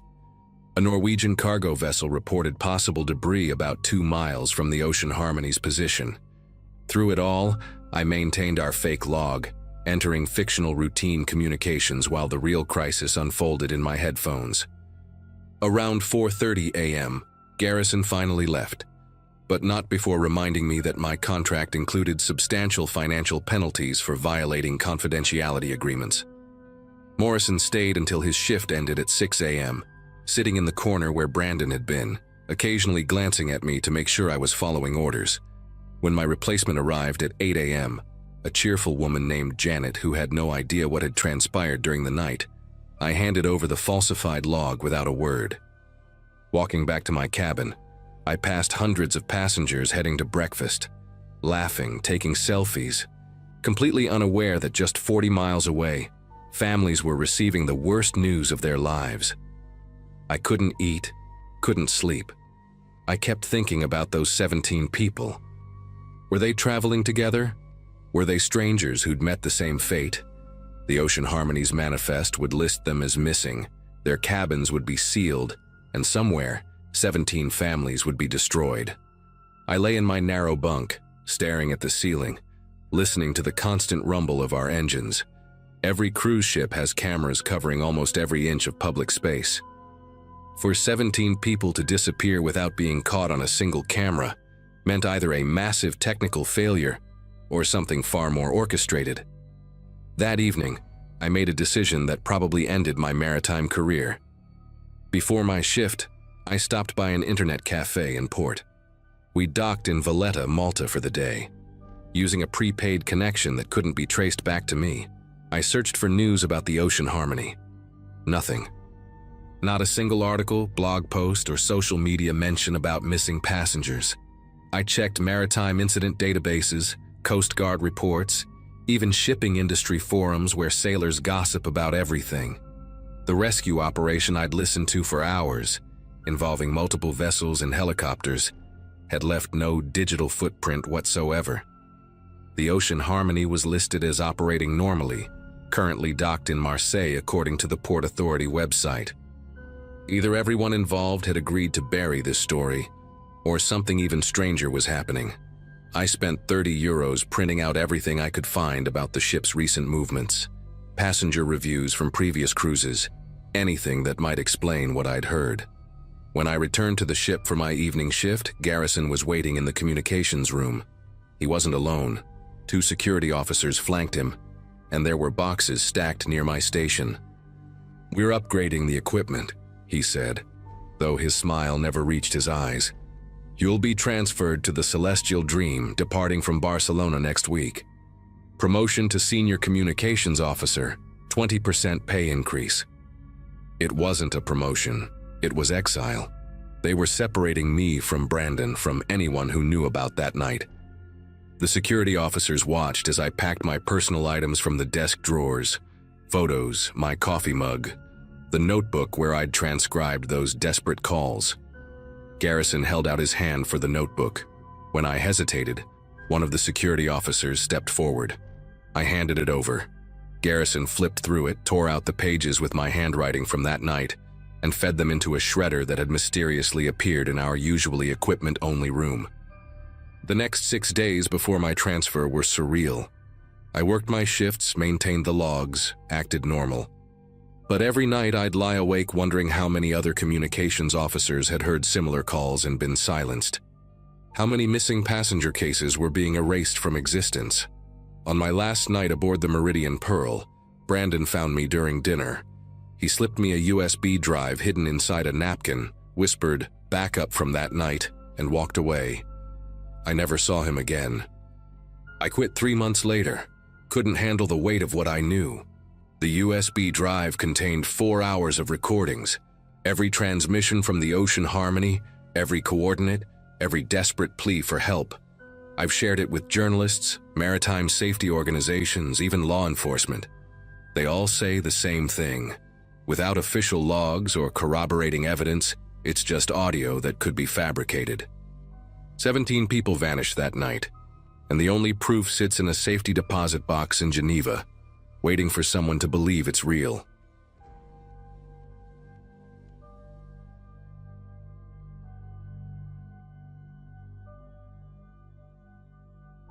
The galley kitchens on cruise ships become your entire world after a while, and I'd been running them for 12 years when everything went to hell that April morning in 2023. I was 43, divorced, and honestly preferred the constant motion of the sea to any apartment back in Boston. Most people don't realize that executive chefs on these massive vessels oversee operations that feed 4,000 passengers and 1,500 crew members every single day.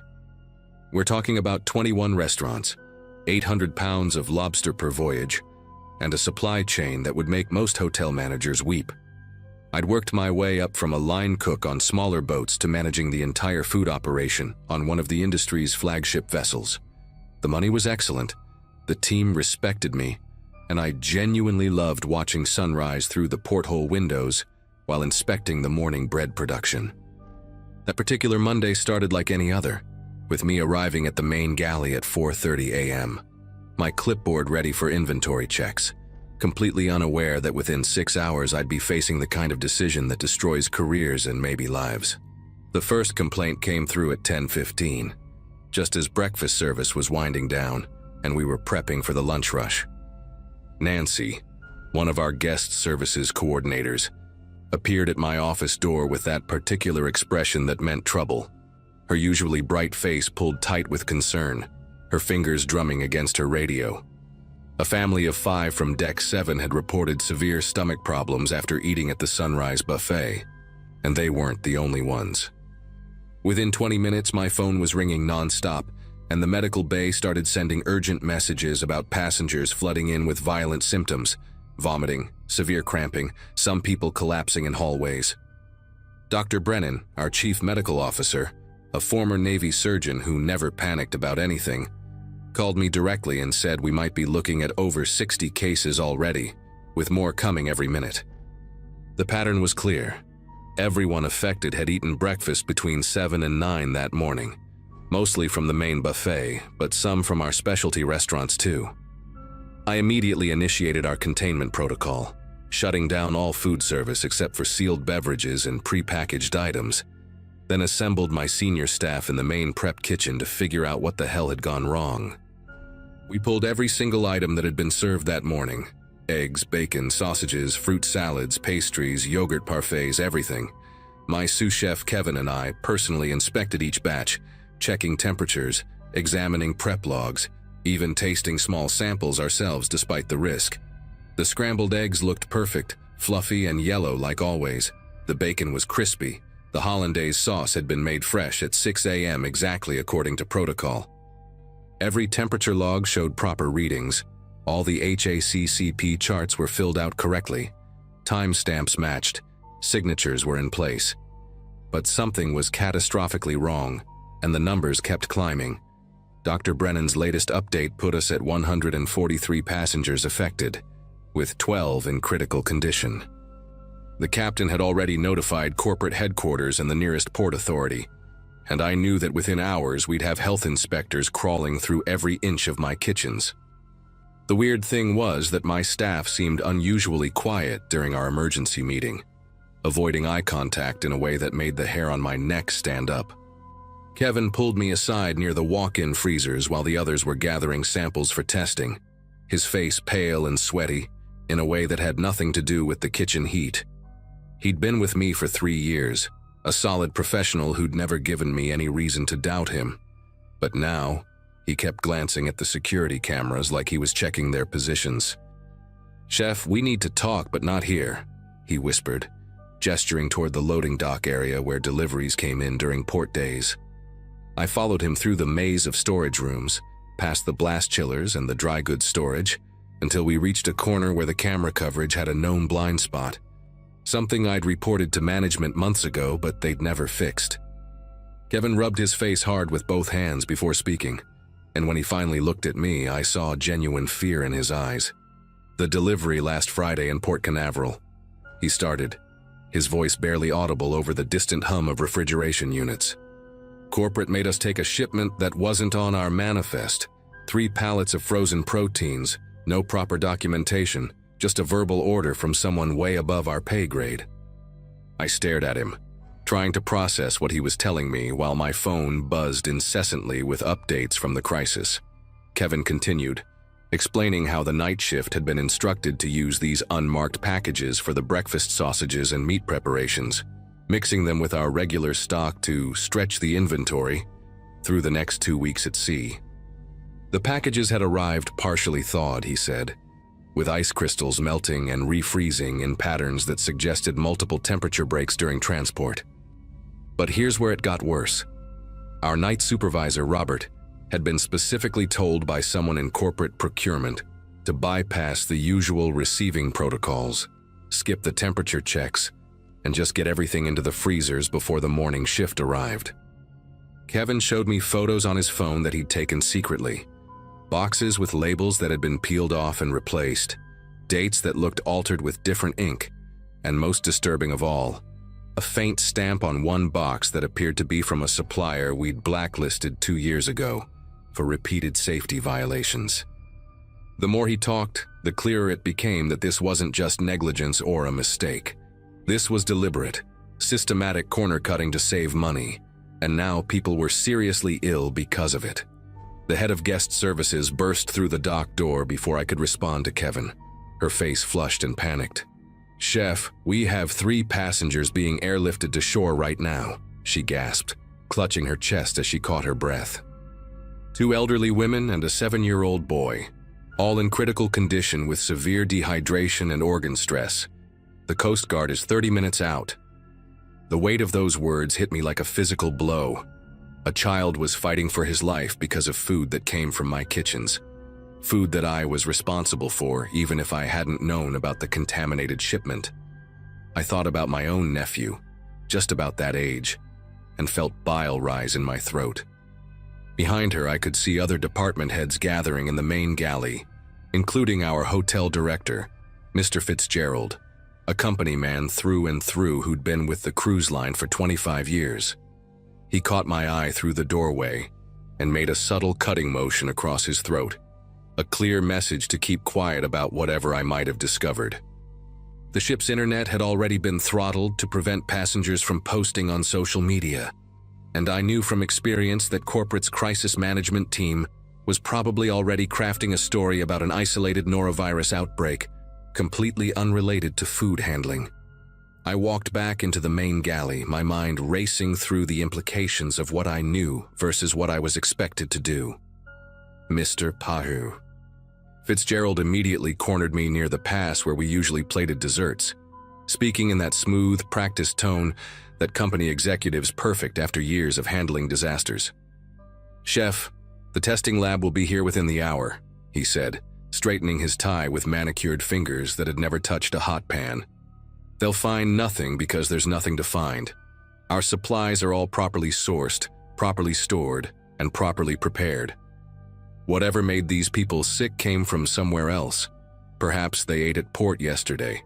Perhaps it's viral. Your kitchens are spotless. Your procedures are impeccable. And that's exactly what you'll tell the investigators." He placed a hand on my shoulder, squeezing just hard enough to convey threat rather than comfort. "You've got 14 years until full pension, if I remember correctly. Your son's at Northwestern University studying medicine, expensive school. It would be unfortunate if budget cuts forced us to restructure the galley management." The message was crystal clear. Play along or lose everything I'd worked for, everything my family depended on. My phone rang with another call from Dr. Brennan, and this time his voice had lost all professional composure.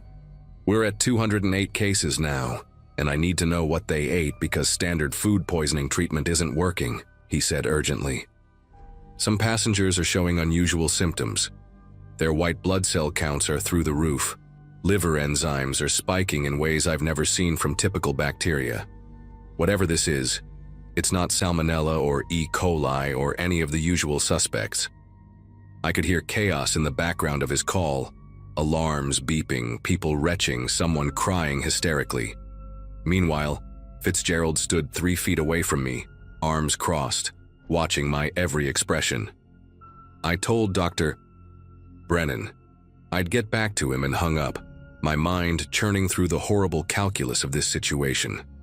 If I stayed quiet, more people might get sick from the remaining contaminated stock still in our freezers. But if I spoke up, corporate would destroy me financially and professionally, blacklisting me from every cruise line and major hotel chain they had connections with, which was basically all of them. They'd paint me as a negligent chef who'd failed to maintain standards, making me the scapegoat while the executives who'd actually ordered the corrupt shipment remained untouched in their shoreside offices. The health inspectors arrived faster than expected, a team of 3 officials in Navy windbreakers who immediately commandeered my office and started demanding documentation. I handed over everything they asked for, the filtered version, the official logs that showed perfect compliance, while the real evidence Kevin had shown me burned like acid in my consciousness. They took samples from every station, swabbed surfaces, checked temperatures, interviewed my staff who all stuck to the script with practiced efficiency. During a brief break, I excused myself and went to the crew bathroom, where I found Kevin's assistant, Maria, crying in one of the stalls. She'd been working the night shift when the contaminated meat came in, and through her tears, she told me that Robert had made them repackage everything, transferring the suspicious proteins into our standard containers with our regular labels. He said it was a special arrangement to help the company during supply chain problems, she sobbed, mascara streaming down her cheeks. But chef, some of those packages, they smelled wrong even while frozen, like ammonia mixed with something sweet and rotten. We tried to refuse, but Robert said we'd all be fired and put off at the next port without our wages. She showed me videos on her phone that she'd secretly recorded, timestamp showing 3:47 a.m. last Saturday, of Robert and 2 other supervisors literally peeling labels off boxes and replacing them with fresh ones from our standard supplier. I made a decision in that bathroom that would change everything. I told Maria to send me those videos immediately, then walked back to my office where the inspectors were still working. Mr. Fitzgerald had positioned himself in the corner, supposedly reviewing paperwork but really monitoring every word I said. I pulled out my personal laptop, not the company one, and started compiling everything. Kevin's photos, Maria's videos, screenshots of the altered delivery manifests, even recordings I'd made of previous conversations where corporate had pushed us to cut costs. The lead inspector, a woman named Diane with 30 years of experience and eyes that missed nothing, noticed my agitation. "Chef, is there something you'd like to share with us?" she asked quietly, and I saw Fitzgerald tense up, his hand moving to his phone, probably to alert legal. I looked at Diane, then at Fitzgerald, Then thought about that 7-year-old boy fighting for his life in a helicopter somewhere over the ocean. Yes, I said, my voice steadier than I expected. But I need protection from retaliation, and I need it in writing before I show you what really happened here. The room went completely silent, except for the distant sound of the ship's engines, and I could practically hear my career crumbling like overbaked pastry. What happened next was like watching a dam burst in slow motion. Diane immediately called for federal marshals who were apparently already on standby at the nearest port, then began documenting everything while Fitzgerald tried desperately to reach corporate legal on his phone. Within an hour, they'd seized all the remaining contaminated products, locked down the entire kitchen operation, and started interviewing every single member of my staff separately. The truth came pouring out. Apparently, this wasn't the first time, just the first time people had gotten this sick. Robert, when faced with federal charges, cracked completely and admitted that corporate had been doing this for 18 months across their entire fleet, saving approximately $12 million by purchasing rejected and expired proteins through shell companies and relabeling them. The ammonia smell Maria had noticed was from chemicals used to mask decomposition, a practice that's literally criminal in food service. Dr. Brennan later confirmed that the unusual symptoms were from a rare bacteria that only develops in meat that's been thawed and refrozen multiple times in contaminated conditions. By evening, FBI agents had boarded the ship, and Fitzgerald was in custody along with 3 other executives who tried to destroy evidence. The 7-year-old boy survived after intensive treatment, though his family would deal with complications for months. The cruise line tried to fire me the next day, but the whistleblower protection Diane had arranged held firm, and the story exploded across international news within 72 hours. I testified in federal court 6 months later, providing evidence that led to criminal charges against 14 corporate executives and a complete restructuring of the company's food safety protocols. The cruise line paid out $300 million in settlements and criminal fines, and new federal regulations were passed requiring independent food safety audits for all cruise operations. I never worked on a ship again. No cruise line would touch me after I'd exposed the industry's dirty secret, but I found something better. Now I run a food safety consulting firm that trains kitchen staff to recognize and report exactly these kinds of violations, and Maria works with me as my lead inspector. Kevin took over as executive chef on a competitor's ship, where he implemented the strictest food safety standards in the fleet.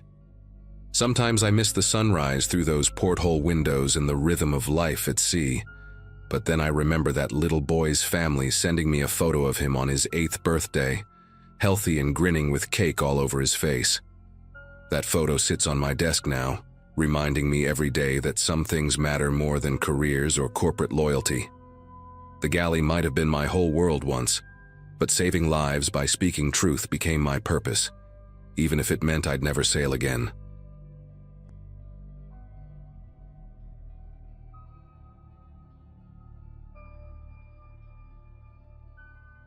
February 2016 was when everything went sideways for me. I was 34, recently divorced, and desperately needed the money when I took that job as a night watchman on the Oceanic Pearl, one of those massive cruise ships that holds about 4,000 passengers. The pay was decent, better than anything I could find on land at the time, and they were offering 6-month contracts with overtime guaranteed. I'd worked security at a mall in Phoenix before, nothing fancy, just checking doors and walking around empty corridors at night. The cruise line job seemed like the same deal, except floating. My buddy Frank had done it for 2 years and said it was easy money. Just patrol the decks, make sure drunk passengers got back to their rooms safely, and keep an eye on restricted areas. Simple enough, right? The first 3 weeks were exactly what I expected. I'd start my shift at 11 p.m., do my rounds through the passenger decks, check the pool areas, make sure nobody was climbing on railings or doing anything stupid after too many drinks at the bars. Most nights I'd help maybe 2 or 3 people who couldn't find their cabin, guide them back while they rambled about how amazing their vacation was.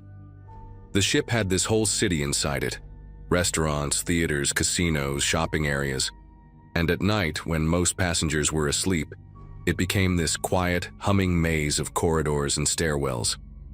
I actually enjoyed those first weeks, walking through the empty spaces, listening to the ocean through the walls, feeling the slight sway under my feet. It was peaceful in a way that my life hadn't been for a while.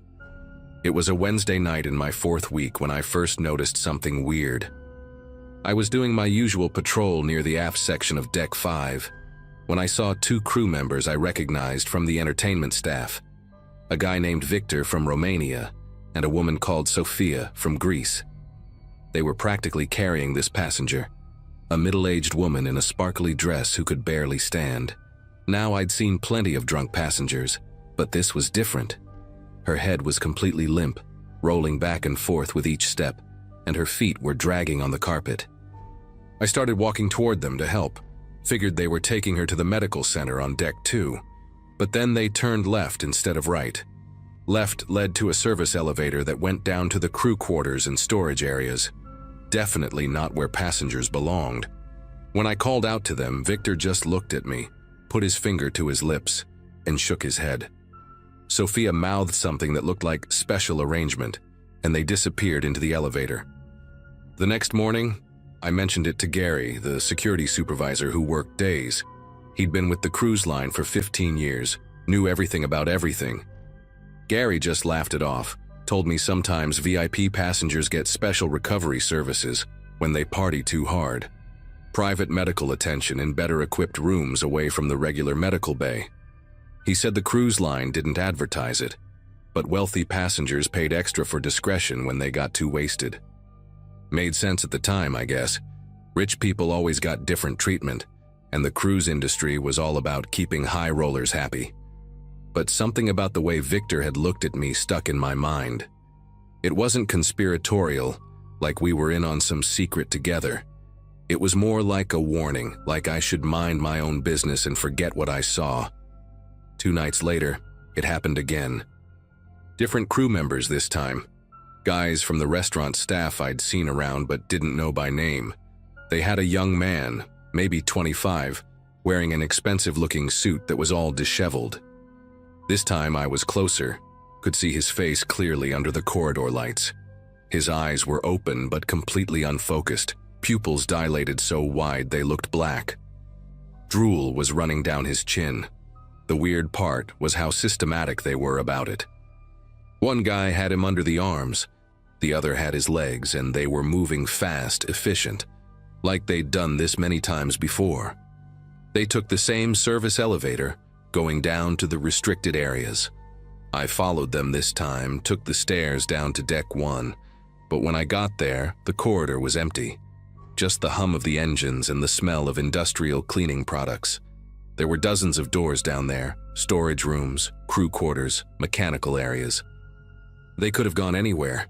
I started paying more attention after that, changing my patrol routes to spend more time near those service elevators. Over the next week, I saw it happen 4 more times. Always late, always between 2 and 4 a.m. when the ship was quietest. Always crew members from different departments, entertainment, food service, housekeeping, carrying passengers who were beyond drunk, practically unconscious. And always down to the restricted areas below the passenger decks. I started keeping notes in my phone, writing down dates, times, descriptions of the passengers. There was a pattern forming that I couldn't ignore.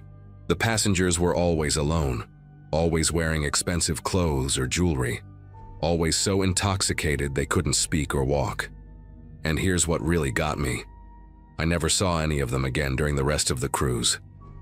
Now, it's a big ship, sure, but I had a good memory for faces, especially ones I'd seen in such strange circumstances.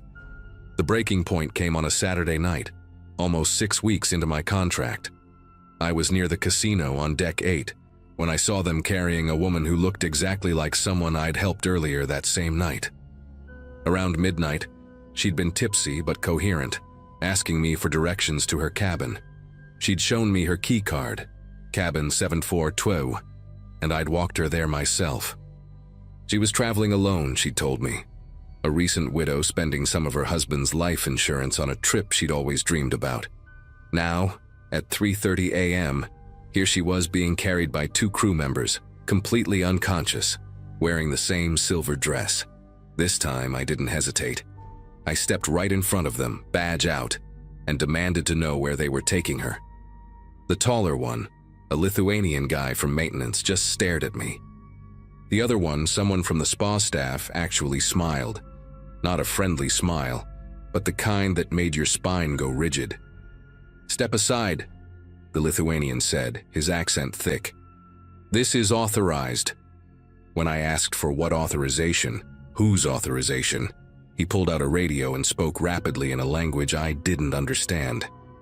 Within 2 minutes, Gary appeared, which was strange because Gary never worked nights. He was wearing regular clothes, not his uniform, and his face was all business. He pulled me aside, gripped tight on my arm, and walked me away from the crew members who continued on with the woman. "Listen to me very carefully," he said, and his voice was different, harder than I'd ever heard it. "You're going to forget what you saw. You're going to go back to your normal patrol route, and you're going to stop making notes about things that don't concern you." When I protested that this was my job, that something illegal was happening, he leaned in close. "Your job is whatever we say it is. You've got 4 months left on your contract. You can finish it quietly and get your bonus, or you can be terminated at the next port for insubordination. No references, no final pay, and good luck explaining to your next employer why you got fired from a cruise ship." Then he said something that really chilled me. "That ex-wife of yours back in Phoenix, she's getting those alimony payments on time, right? Be a shame if you couldn't keep up with them." I went back to my cabin that morning and sat on my narrow bunk, trying to process what was happening. The threat was clear, but the reality of it was hitting me hard. I needed this job. The divorce had cleaned me out, and those alimony payments were court-ordered. If I lost this gig, I'd be in contempt of court within 2 months. But those passengers, something was happening to them. I couldn't just ignore it. I decided to be smarter about it. Instead of confronting anyone directly, I'd gather evidence quietly. I started using my phone to record videos during my patrols, keeping it in my chest pocket with the camera slightly exposed. I'd walk by those service elevators, hoping to catch something on film. For 3 nights, nothing. Then on night 4, I got lucky. Or unlucky, depending on how you look at it. I captured clear footage of 3 crew members carrying an unconscious man into the service elevator. His wallet had fallen out of his pocket, and one of them picked it up, pulled out the cash, and tossed the wallet into a trash bin. That was straight-up theft. No way to explain that away as VIP service. The next morning, we docked at Nassau. I had 6 hours of shore leave and used it to find an internet cafe away from the ship's Wi-Fi. I uploaded the video to my cloud storage and emailed copies to myself at 3 different email addresses. Then I did something else. I searched for news about missing cruise passengers. What I found made me sick. Over the past 2 years, 17 passengers had gone missing from various ships operated by our cruise line. The official reports always said the same thing. Passenger disembarked at port and failed to return. Or voluntary disembarkation documented. But family members were quoted saying their loved ones would never just leave, that their belongings were still in their cabins, that something was wrong. One woman's daughter said her mother had called her the night before she supposedly disembarked voluntarily in Jamaica, excited about the formal dinner that evening. She never made it to dinner, and according to the cruise line, she'd left the ship at 6 a.m. the next morning. No security footage, no witnesses, just a notation in the ship's log. I knew I had to do something, but I also knew I was trapped on that ship for another 4 months. Going to the authorities at port seemed like the obvious choice, but I needed more evidence, something undeniable. That night, I did something stupid but necessary. I waited until 3 a.m., then used my security override to access the passenger manifest system. I looked up the woman from cabin 7412, the widow I'd tried to help. According to the system, she had disembarked that morning in Nassau. Voluntary departure, no forwarding address, no contact with the cruise line needed. But I'd seen her being carried unconscious just hours before we docked. Her cabin had already been cleaned and prepared for a new passenger arriving that day. I checked the others I'd made notes about. All of them showed the same thing. Voluntary disembarkation at various ports, always within 24 hours of when I'd seen them being carried away. The pattern was clear and horrifying. They were taking passengers who were alone, getting them severely intoxicated somehow, and then making them disappear at port, probably dumping them somewhere or selling them to human traffickers. The cruise line was covering it up with false records. My last night on the ship came sooner than expected. 3 days after Nassau, Gary came to my cabin with 2 other security officers. They searched everything, found my backup phone hidden in my mattress with all the videos and notes. Gary deleted everything while the others held me against the wall. "You're done," he said. "Next port is Cozumel. You're getting off there. Your final pay is forfeit due to breach of contract. We found evidence you've been stealing from passenger cabins." I started to protest, but he cut me off. "That's the story if you try to make trouble. We have your fingerprints on items from 3 different cabins where valuables went missing. You think anyone will believe a disgruntled fired security guard over a multi-billion-dollar cruise line?" They escorted me to a storage room in the crew area and locked me in. No phone, no way to contact anyone. They brought me food twice a day and let me use the bathroom under guard. When we docked at Cozumel, they marched me off the ship with just my passport and the clothes I was wearing, handed me $200 cash, and told me if I ever tried to contact the authorities or the media, they'd make sure I was arrested for theft. It took me 3 days to get back to Phoenix using the $200 for bus tickets and gas station food. When I got home, I found an email waiting in one of my backup accounts. The cloud storage links I'd sent from Nassau were still active. They'd deleted everything on my phones but hadn't known about the uploads. I had the video of them stealing from the unconscious passenger, plus all my notes with dates and times. I spent weeks trying to figure out what to do with it. Went to the FBI field office in Phoenix, but they said maritime crimes were complicated, especially in international waters. Tried calling journalists, but nobody wanted to touch a story about a major cruise line without more proof. The few who showed interest backed off quickly, said their editors wouldn't run it. I even contacted a maritime lawyer who told me bluntly that suing would be pointless. The cruise line would bury me in legal fees, and those employment contracts have arbitration clauses that basically sign away your right to sue anyway. Eventually, I gave up trying to go through official channels. But I couldn't just let it go completely. I started posting on cruise forums and travel warning sites, using anonymous accounts and VPNs, sharing what I'd witnessed without naming the specific cruise line. My lawyer had warned me about defamation suits. Some people believed me, others called me a conspiracy theorist, but every few months I'd see another news story about a missing cruise passenger, another voluntary disembarkation that didn't make sense. I know what's happening on those ships. Crew members are drugging solitary passengers, probably with something slipped into their drinks at the bars, then robbing them and getting rid of them at ports. Maybe they're selling them to traffickers. Maybe they're just dumping them unconscious in dangerous areas where they become robbery victims or worse. The cruise line covers it up, doctors the records, and threatens anyone who tries to speak up. I still have that video saved in a dozen different places, waiting for the day someone with real power decides to investigate. Until then, I tell anyone who will listen, if you're traveling alone on a cruise, never accept a drink you didn't see poured, never get severely intoxicated, and always make sure someone on land knows where you are. Because once you disappear at sea, you're just another voluntary disembarkation in the ship's log, and nobody's coming to look for you.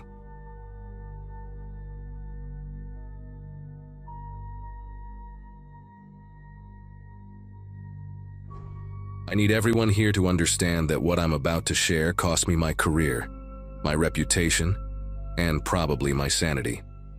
10 months ago, I was working security on the Atlantic Empress, one of those massive floating cities that carries 4,000 passengers plus crew. I'd been doing maritime security for 12 years before that. Started in the Coast Guard, then moved to commercial vessels. The pay was decent. The work was usually straightforward. Drunk passengers getting rowdy, occasional theft from staterooms, maybe a fight at the casino. Nothing could have prepared me for what happened during that voyage from New York to Bermuda. I still wake up at night thinking about cabin 8247, about the Anderson family, and about how 4 people can simply stop existing while surrounded by thousands of others. The call came in around 10:30 p.m. on our second night at sea. I was doing my rounds on Deck 9 when my radio crackled. Housekeeping was reporting an issue with a stateroom on Deck 8. The night supervisor, a woman named Yolanda who'd been with the cruise line for 20 years, said something was wrong with one of the family suites. She wouldn't elaborate over the radio, just kept insisting I needed to come down immediately. Her voice had this edge to it that I'd never heard before. When I got there, she was standing outside 8247 with 2 of her staff members. They all had the same expression, confused and genuinely disturbed. Yolanda handed me the master keycard without saying a word and just pointed at the door. When I opened that cabin, I expected maybe vandalism, a medical emergency, or even a crime scene. What I found was nothing, and I mean absolutely nothing. The suite was pristine, like it had just been prepared for new passengers. The beds were made with fresh linens, corners tucked military style. The bathroom had wrapped soaps, folded towel arrangements, those little shampoo bottles lined up perfectly.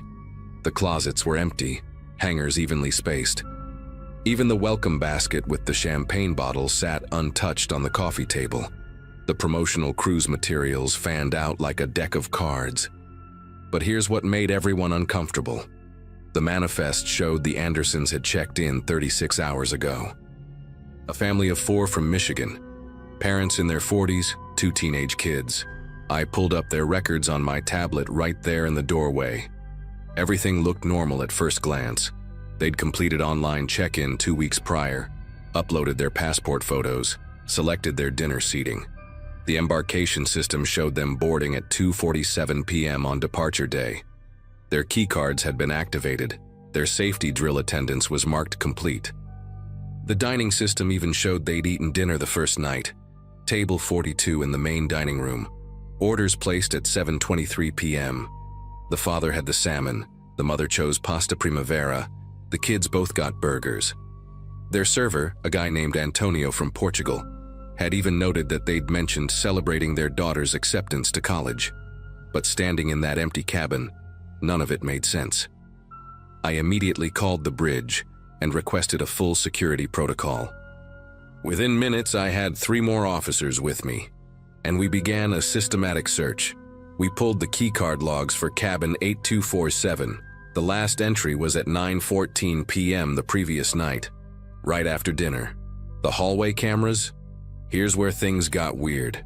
The footage showed the Andersons returning to their cabin at 9:14 p.m., exactly matching the keycard data. 4 people walked down that corridor. I watched it myself at least a dozen times. They were laughing about something. The father had his arm around his son's shoulder. They entered the cabin, the door closed, and that was it. No one left that room according to the cameras.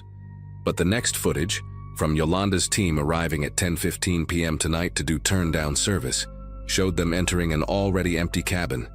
We reviewed every single camera on the ship, every elevator, every stairwell, every public area. The Andersons appeared in multiple locations throughout the first day and a half. The pool deck, the buffet for breakfast, walking through the promenade. The son played basketball with other teens at the sports court. The mother got a coffee at the cafe on Deck 6 around 3 p.m. on day 2. But after they entered their cabin at 9:14 p.m., they never appeared on another camera. I had my team check everything. The medical center in case they'd had an emergency. The brig in case something had happened that wasn't logged. Even the crew areas in case they'd somehow wandered where passengers shouldn't go. We discreetly checked other passenger cabins near 8247, thinking maybe there'd been a mix-up with room numbers. Nothing. 4 people had simply vanished from a locked metal box floating in the middle of the ocean. The chief security officer, a former Navy man named Douglas Crawford, took over the investigation around midnight. He brought in the hotel director, the staff captain, and eventually even woke up the captain himself. The entire senior leadership was now in the security office, watching the same footage. reviewing the same records, coming to the same impossible conclusion. Crawford made the call to begin interviewing staff members who'd had any interaction with the Andersons. That's when the inconsistencies started piling up. Antonio, the waiter from dinner, swore he'd served them both nights. He described their conversations in detail, mentioned the father was from Detroit, worked in automotive manufacturing. But the dining room manager showed us the system. Only one dinner was logged. When we checked Antonio's other tables from the second night, table 42 was marked as vacant, never seated. The pool attendant, a kid named Jeremy from California, remembered the son because they'd talked about surfing.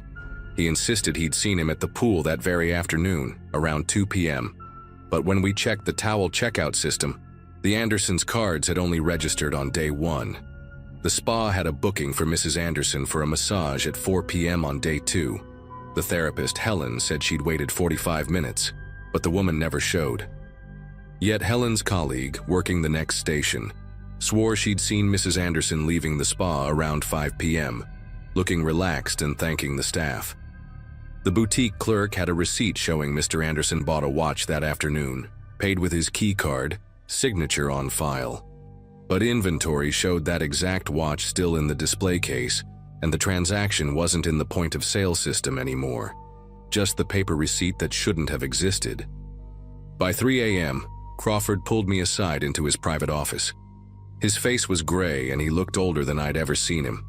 He told me that in 30 years of maritime security, he'd encountered 3 similar situations. Never 4 people at once, but passengers who just stopped existing. The cruise line had a protocol for this, he said, though it wasn't in any manual I'd ever read. We were to document everything, secure all evidence, and then wait for instructions from corporate. He made me sign something right there, a document I'd never seen before, with legal language about proprietary information and national maritime security. The way his hands trembled when he handed me the pen told me this was bigger than just our ship. He said corporate would handle the family notifications, that there would be a cover story about a medical evacuation by helicopter that happened while most passengers were asleep. The next morning came too fast. At 6 a.m., 2 men in suits boarded via the pilot boat. They weren't introduced to anyone, just went straight to the security office with Crawford. By 7 a.m., the Andersons' cabin was being occupied by a different family, the Washingtons from Oregon, who'd supposedly won a last-minute upgrade in a contest nobody remembered running. The crew members who'd reported inconsistencies were all called in for individual meetings. When they came out, they wouldn't talk about what was discussed, just went back to work like nothing had happened. Antonio suddenly remembered he'd been confused. That table 42 had been empty the second night after all. Jeremy admitted he must have mixed up the days. Helen's colleague realized she'd been mistaken about seeing Mrs. Anderson. The receipt from the boutique had disappeared, and the clerk insisted he'd never made that sale. I was given 2 choices that afternoon in Crawford's office, with those 2 suits standing behind him like gargoyles. Option 1, accept a promotion to a shoreside position with a 50% pay increase, full relocation package, and a glowing recommendation. Option 2, refuse and face immediate termination for security protocol violations they'd already documented against me, violations that hadn't existed an hour earlier. The catch with option 1? I had to sign another document, this one stating that the Anderson family had never boarded the Atlantic Empress. That cabin 8247 had been vacant due to a booking error, and that any suggestion otherwise would result in criminal prosecution for fraud and defamation. They had a psychiatrist ready to declare me unfit for duty if I chose wrong. Crawford wouldn't even look at me while they explained this. He just stared at his desk, jaw clenched so tight I could hear his teeth grinding. I took the promotion, God help me. Moved to a desk job in Seattle, never set foot on another ship. But I kept copies of everything, the original passenger manifest, the security footage on a drive I smuggled off the ship, the keycard logs, even photos of that impossible receipt. The Andersons were real. They boarded that ship. They ate in that dining room. They walked those corridors. And then somewhere between 9:14 p.m. when they entered their cabin and 10:15 p.m. when housekeeping found it empty, they ceased to exist in our reality. The cruise line knows this happens. They have a system for it. People who come aboard to clean it up, documents ready to silence anyone who asks questions. I've spent months trying to find the Andersons' family, friends, anyone who knew them. But every lead goes cold. It's like they never existed anywhere except on that ship for those 36 hours. Whatever took them, whatever happened in cabin 8247, the Atlantic Empress is still sailing, still carrying thousands of passengers who have no idea that some of them might simply disappear between one heartbeat and the next.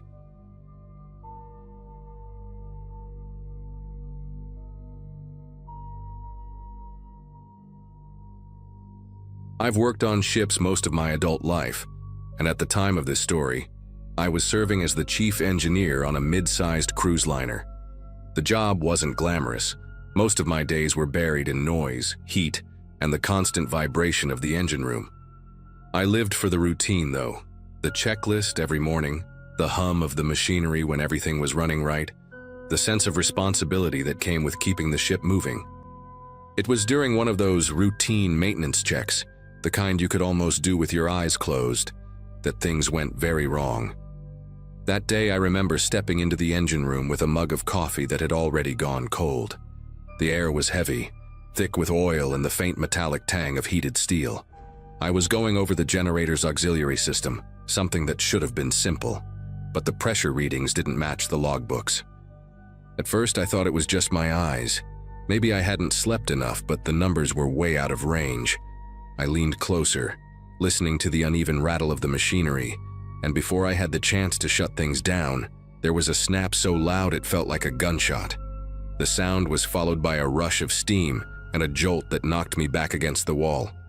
When the emergency lock kicked in, sealing off the compartment, I realized I was trapped inside.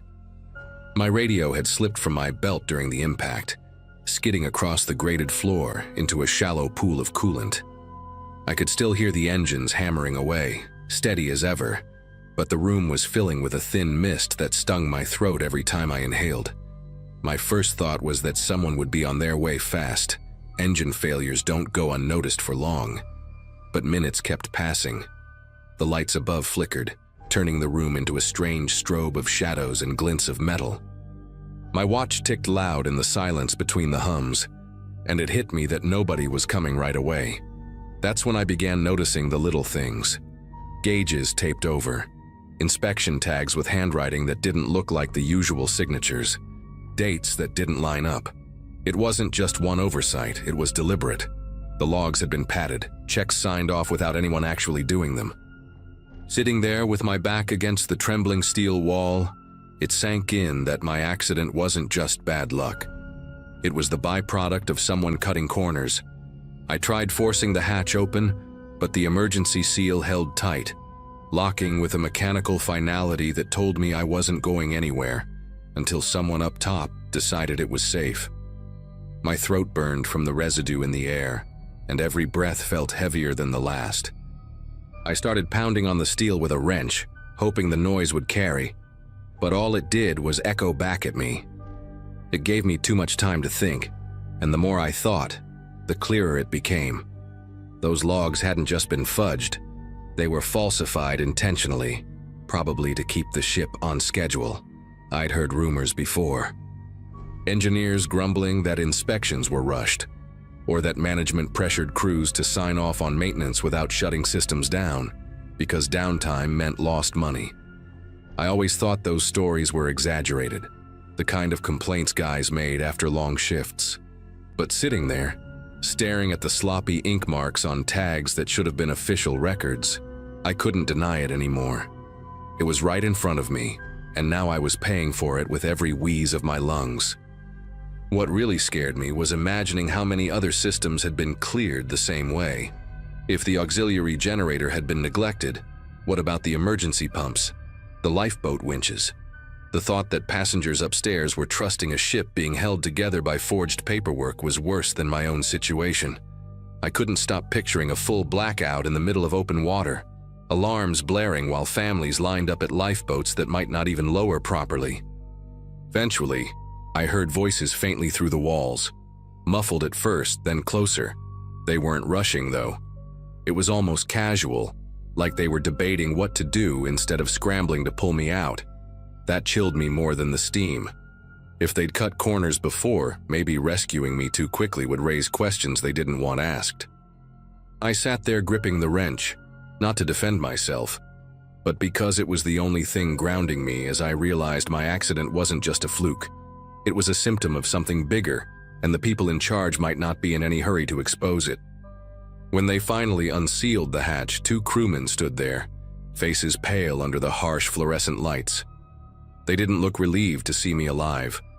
More uneasy, like my survival complicated things. One of them, a younger guy named Ellis, muttered something about a malfunction as he helped me out, avoiding my eyes the whole time. The other scribbled notes on a clipboard without even glancing at the wrecked equipment. It felt rehearsed, like they already had a story prepared before opening that door.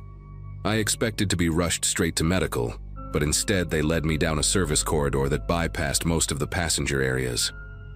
The doctor only showed up after a long delay, gave me a quick check and told me to rest. No real questions, no thorough examination, just a pat on the shoulder and a promise everything was handled.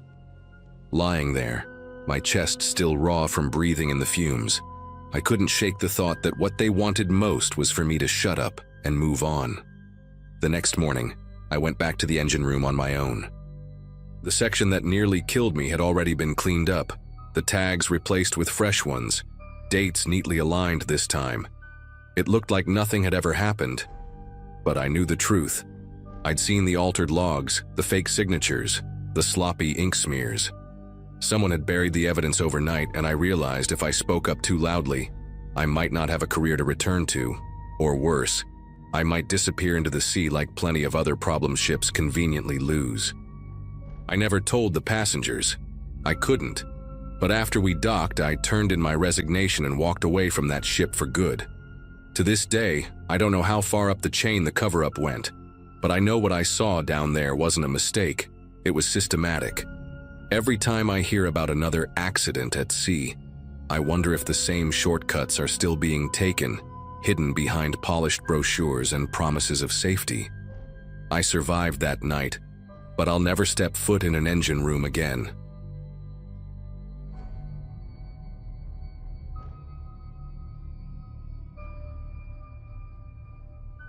Back then, I worked as a safety officer on a passenger ship. It wasn't glamorous like people imagine. Most of my days were spent buried in manuals, making sure procedures were followed, and checking that drills didn't turn into chaos. I'd been on that particular contract for 3 months, and by then I had memorized every corner of the vessel, the narrow stairwells, the smell of oil near the engine access, even the echo of the PA system when announcements crackled late at night. Life at sea felt repetitive, but that repetition was supposed to mean safety. That was my job. Predictability, order, and control. Or at least that's what I thought. The incident happened during a mandatory lifeboat drill. These drills were routine, nothing the crew or passengers ever got excited about. My role was to oversee the release system, make sure each boat lowered smoothly into the water and came back up without a hitch. I remember standing near the launch mechanism, clipboard in hand, trying to ignore the grumbling of passengers who didn't understand why the process took so long. Everything was supposed to run by the book that day, except it didn't. The first jolt was so sudden that people screamed before they even realized what had happened. One of the lifeboats slammed down against the side of the ship, the cable grinding as if it had snapped halfway. The boat didn't detach completely, but it hung at an angle so sharp I could see 2 passengers gripping the rails with white knuckles. Another lifeboat, moments later, dropped so violently, it nearly crushed a deckhand who had been signaling with his flashlight. The sound was deafening, metal scraping against metal, followed by panicked shouts that rolled down the deck like a wave. I rushed toward the panel, my mind racing, but the override controls lagged as though the system had been neglected far too long. We managed to stop the drill before anyone was physically hurt, but the air was thick with fear and confusion. Passengers were escorted back inside while officers tried to reassure them it was only a mechanical error, but I knew better. The equipment didn't just fail out of nowhere. I had flagged those very cables in previous notes, pointing out the wear, the rust, the stiffness that meant inspections were overdue. And yet, the official logbook, the one I wasn't allowed to access directly, always showed every inspection as complete and passed. That was the first moment I realized something wasn't adding up. After the drill, a meeting was called in one of the small conference rooms reserved for crew briefings. The captain tried to keep the tone calm, but his jaw was tight the entire time. I sat near the back, listening as the chief engineer blamed unexpected stress on the system. That explanation didn't sit right with me. I had seen the frayed cables, the faded labels, the kind of small details you only notice when you actually spend hours inspecting equipment. When I spoke up and said those lifeboats should have been serviced weeks ago, the room went silent. Few officers glanced at me, then quickly looked away, like I had broken some unspoken rule. Later that evening, I decided to check the maintenance logs myself. Normally, those records were kept in a locked cabinet in the safety office, but I had a key as part of my role. When I pulled out the binder, the pages looked too perfect. Every inspection marked passed, every box ticked with the same neat handwriting. But here's the thing. I knew the officer whose signature was on the forms, and his handwriting had always been sloppy, barely legible. These entries looked like they had been copied straight from a template. I remember staring at the pages, realizing someone had gone to the trouble of forging entire months of inspections. The following day, I was summoned by my direct superior, a man named Captain Lewis. He wasn't unkind, but he had a way of speaking that left no room for questions. He closed the office door behind me and slid a stack of new paperwork across the desk. "We'll need you to sign this, confirming that yesterday's drill was successful and that no safety hazards were present." His tone was casual, almost rehearsed. I stared at the paper, then at him. The form essentially erased everything that had just happened. The near miss, the terrified passengers, the obvious equipment failure. It was as if the whole event was being rewritten before it had even settled in people's memories. I pushed the papers back toward him and said I couldn't sign something that wasn't true. His expression hardened instantly. He leaned forward, lowering his voice, telling me that if I refused, it would create unnecessary trouble for the company and for me. That phrase stuck with me. Unnecessary trouble. In his eyes, a lifeboat nearly crushing people wasn't the issue. The issue was me putting it on record. I left his office with my chest tight, caught between the duty I had sworn to uphold and the unspoken expectation to stay quiet. It was the first time I truly questioned whether integrity had a place on that ship. That night I couldn't sleep. I walked the length of the deck, the ship cutting through the dark water, and I kept thinking about how close we had come to a disaster. Passengers were laughing in the lounge, drinking cocktails, completely unaware of the fact that the very boats meant to save their lives might not even hold together in an emergency. The contrast between their carefree faces and the weight pressing on me made me feel isolated, like I was carrying a secret no one wanted to admit existed. Every creak of the ship, every vibration from the engines made me wonder what else had been ignored or covered up. 2 days later, I was approached by another officer, Mark Holloway, someone I'd known since training. He caught me in the corridor and quietly warned me to drop it. His eyes darted to the security camera above us before he walked away. That shook me more than anything because Mark wasn't the type to get involved in politics. If he was telling me to stay quiet, it meant the problem was bigger than I had realized. I started to notice how conversations stopped when I walked into a room, how certain crew members avoided eye contact. It was like the entire ship had agreed that silence was safer than truth. I held my ground until the end of that contract, refusing to sign any false documents. When I finally disembarked, I filed an anonymous report with the Maritime Safety Board. I never heard back directly, but months later I read a small news piece about a fleet-wide audit for the company and several senior staff members being retired early. There was no mention of forged logs, no details about lifeboats, but I knew what had triggered it. The ship I had worked on was reassigned, and the next time I looked, its name had disappeared from the company's official brochures. Even now, years later, I think about those passengers clinging to the rails of that lifeboat, their faces pale under the emergency lights. It still bothers me that the official story erased what they went through, that their fear was rewritten as a successful drill. I sometimes wonder if anyone else on board remembers it the way I do, or if they've all convinced themselves it never happened. What I do know is this: I'll never forget standing there, holding a clipboard, realizing that the very systems built to save lives had been turned into props for a lie. And that silence, not the sea, was the real danger on that ship.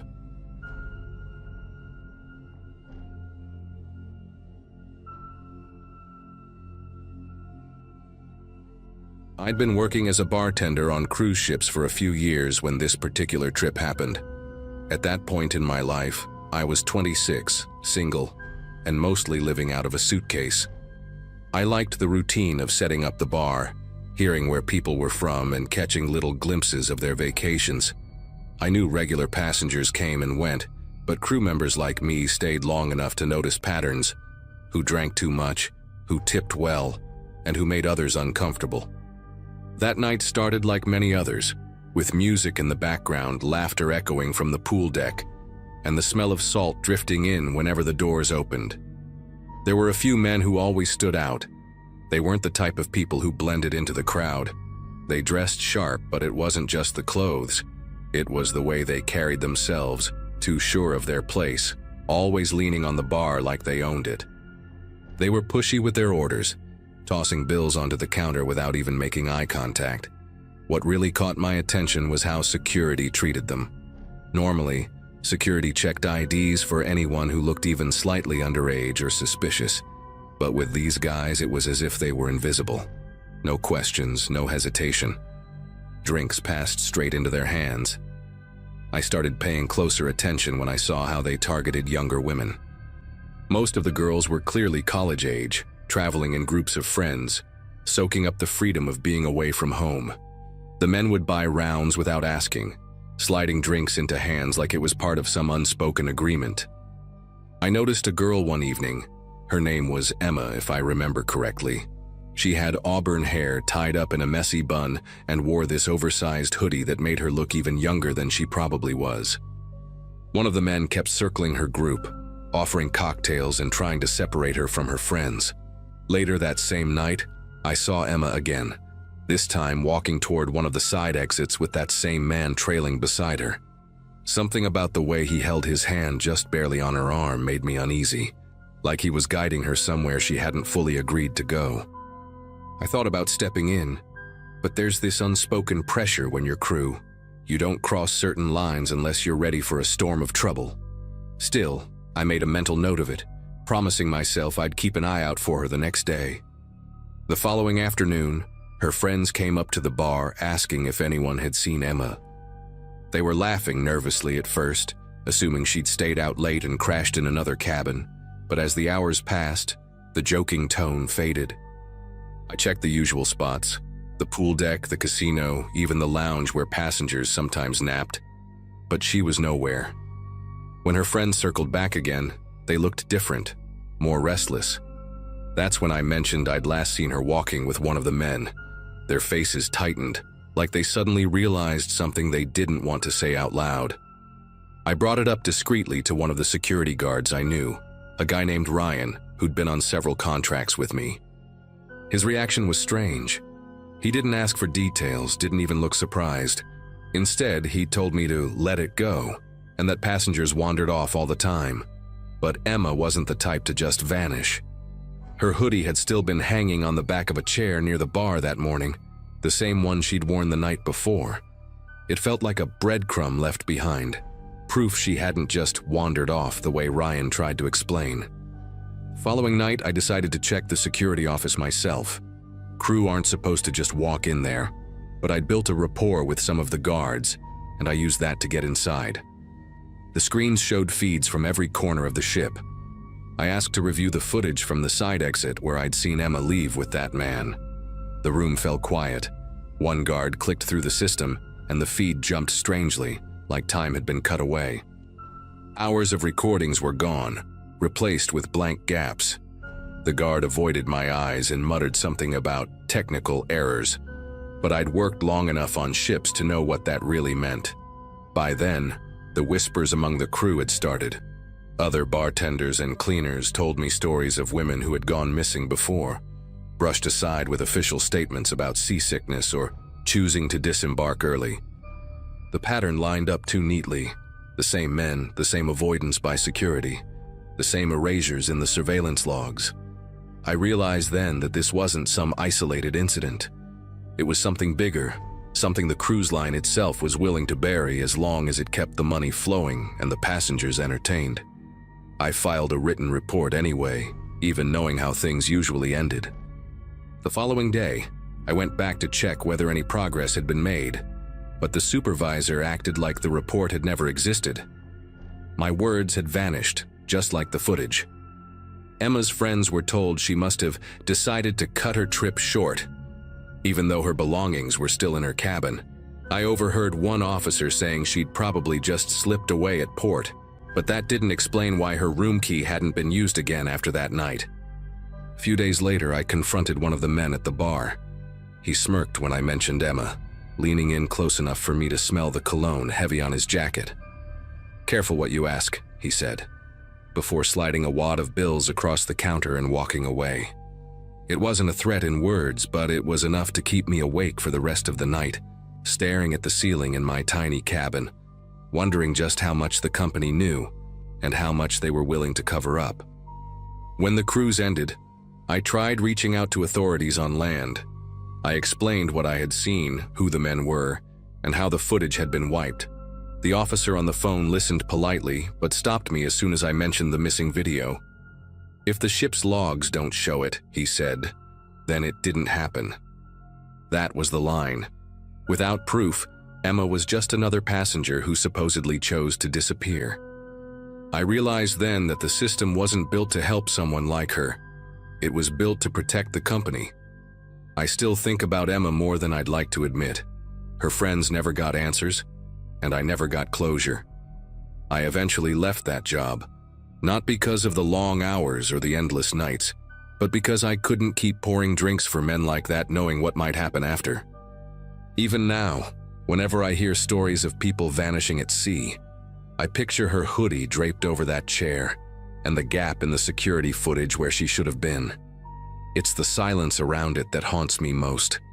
The kind that tells you the truth was buried long before anyone ever asked the questions.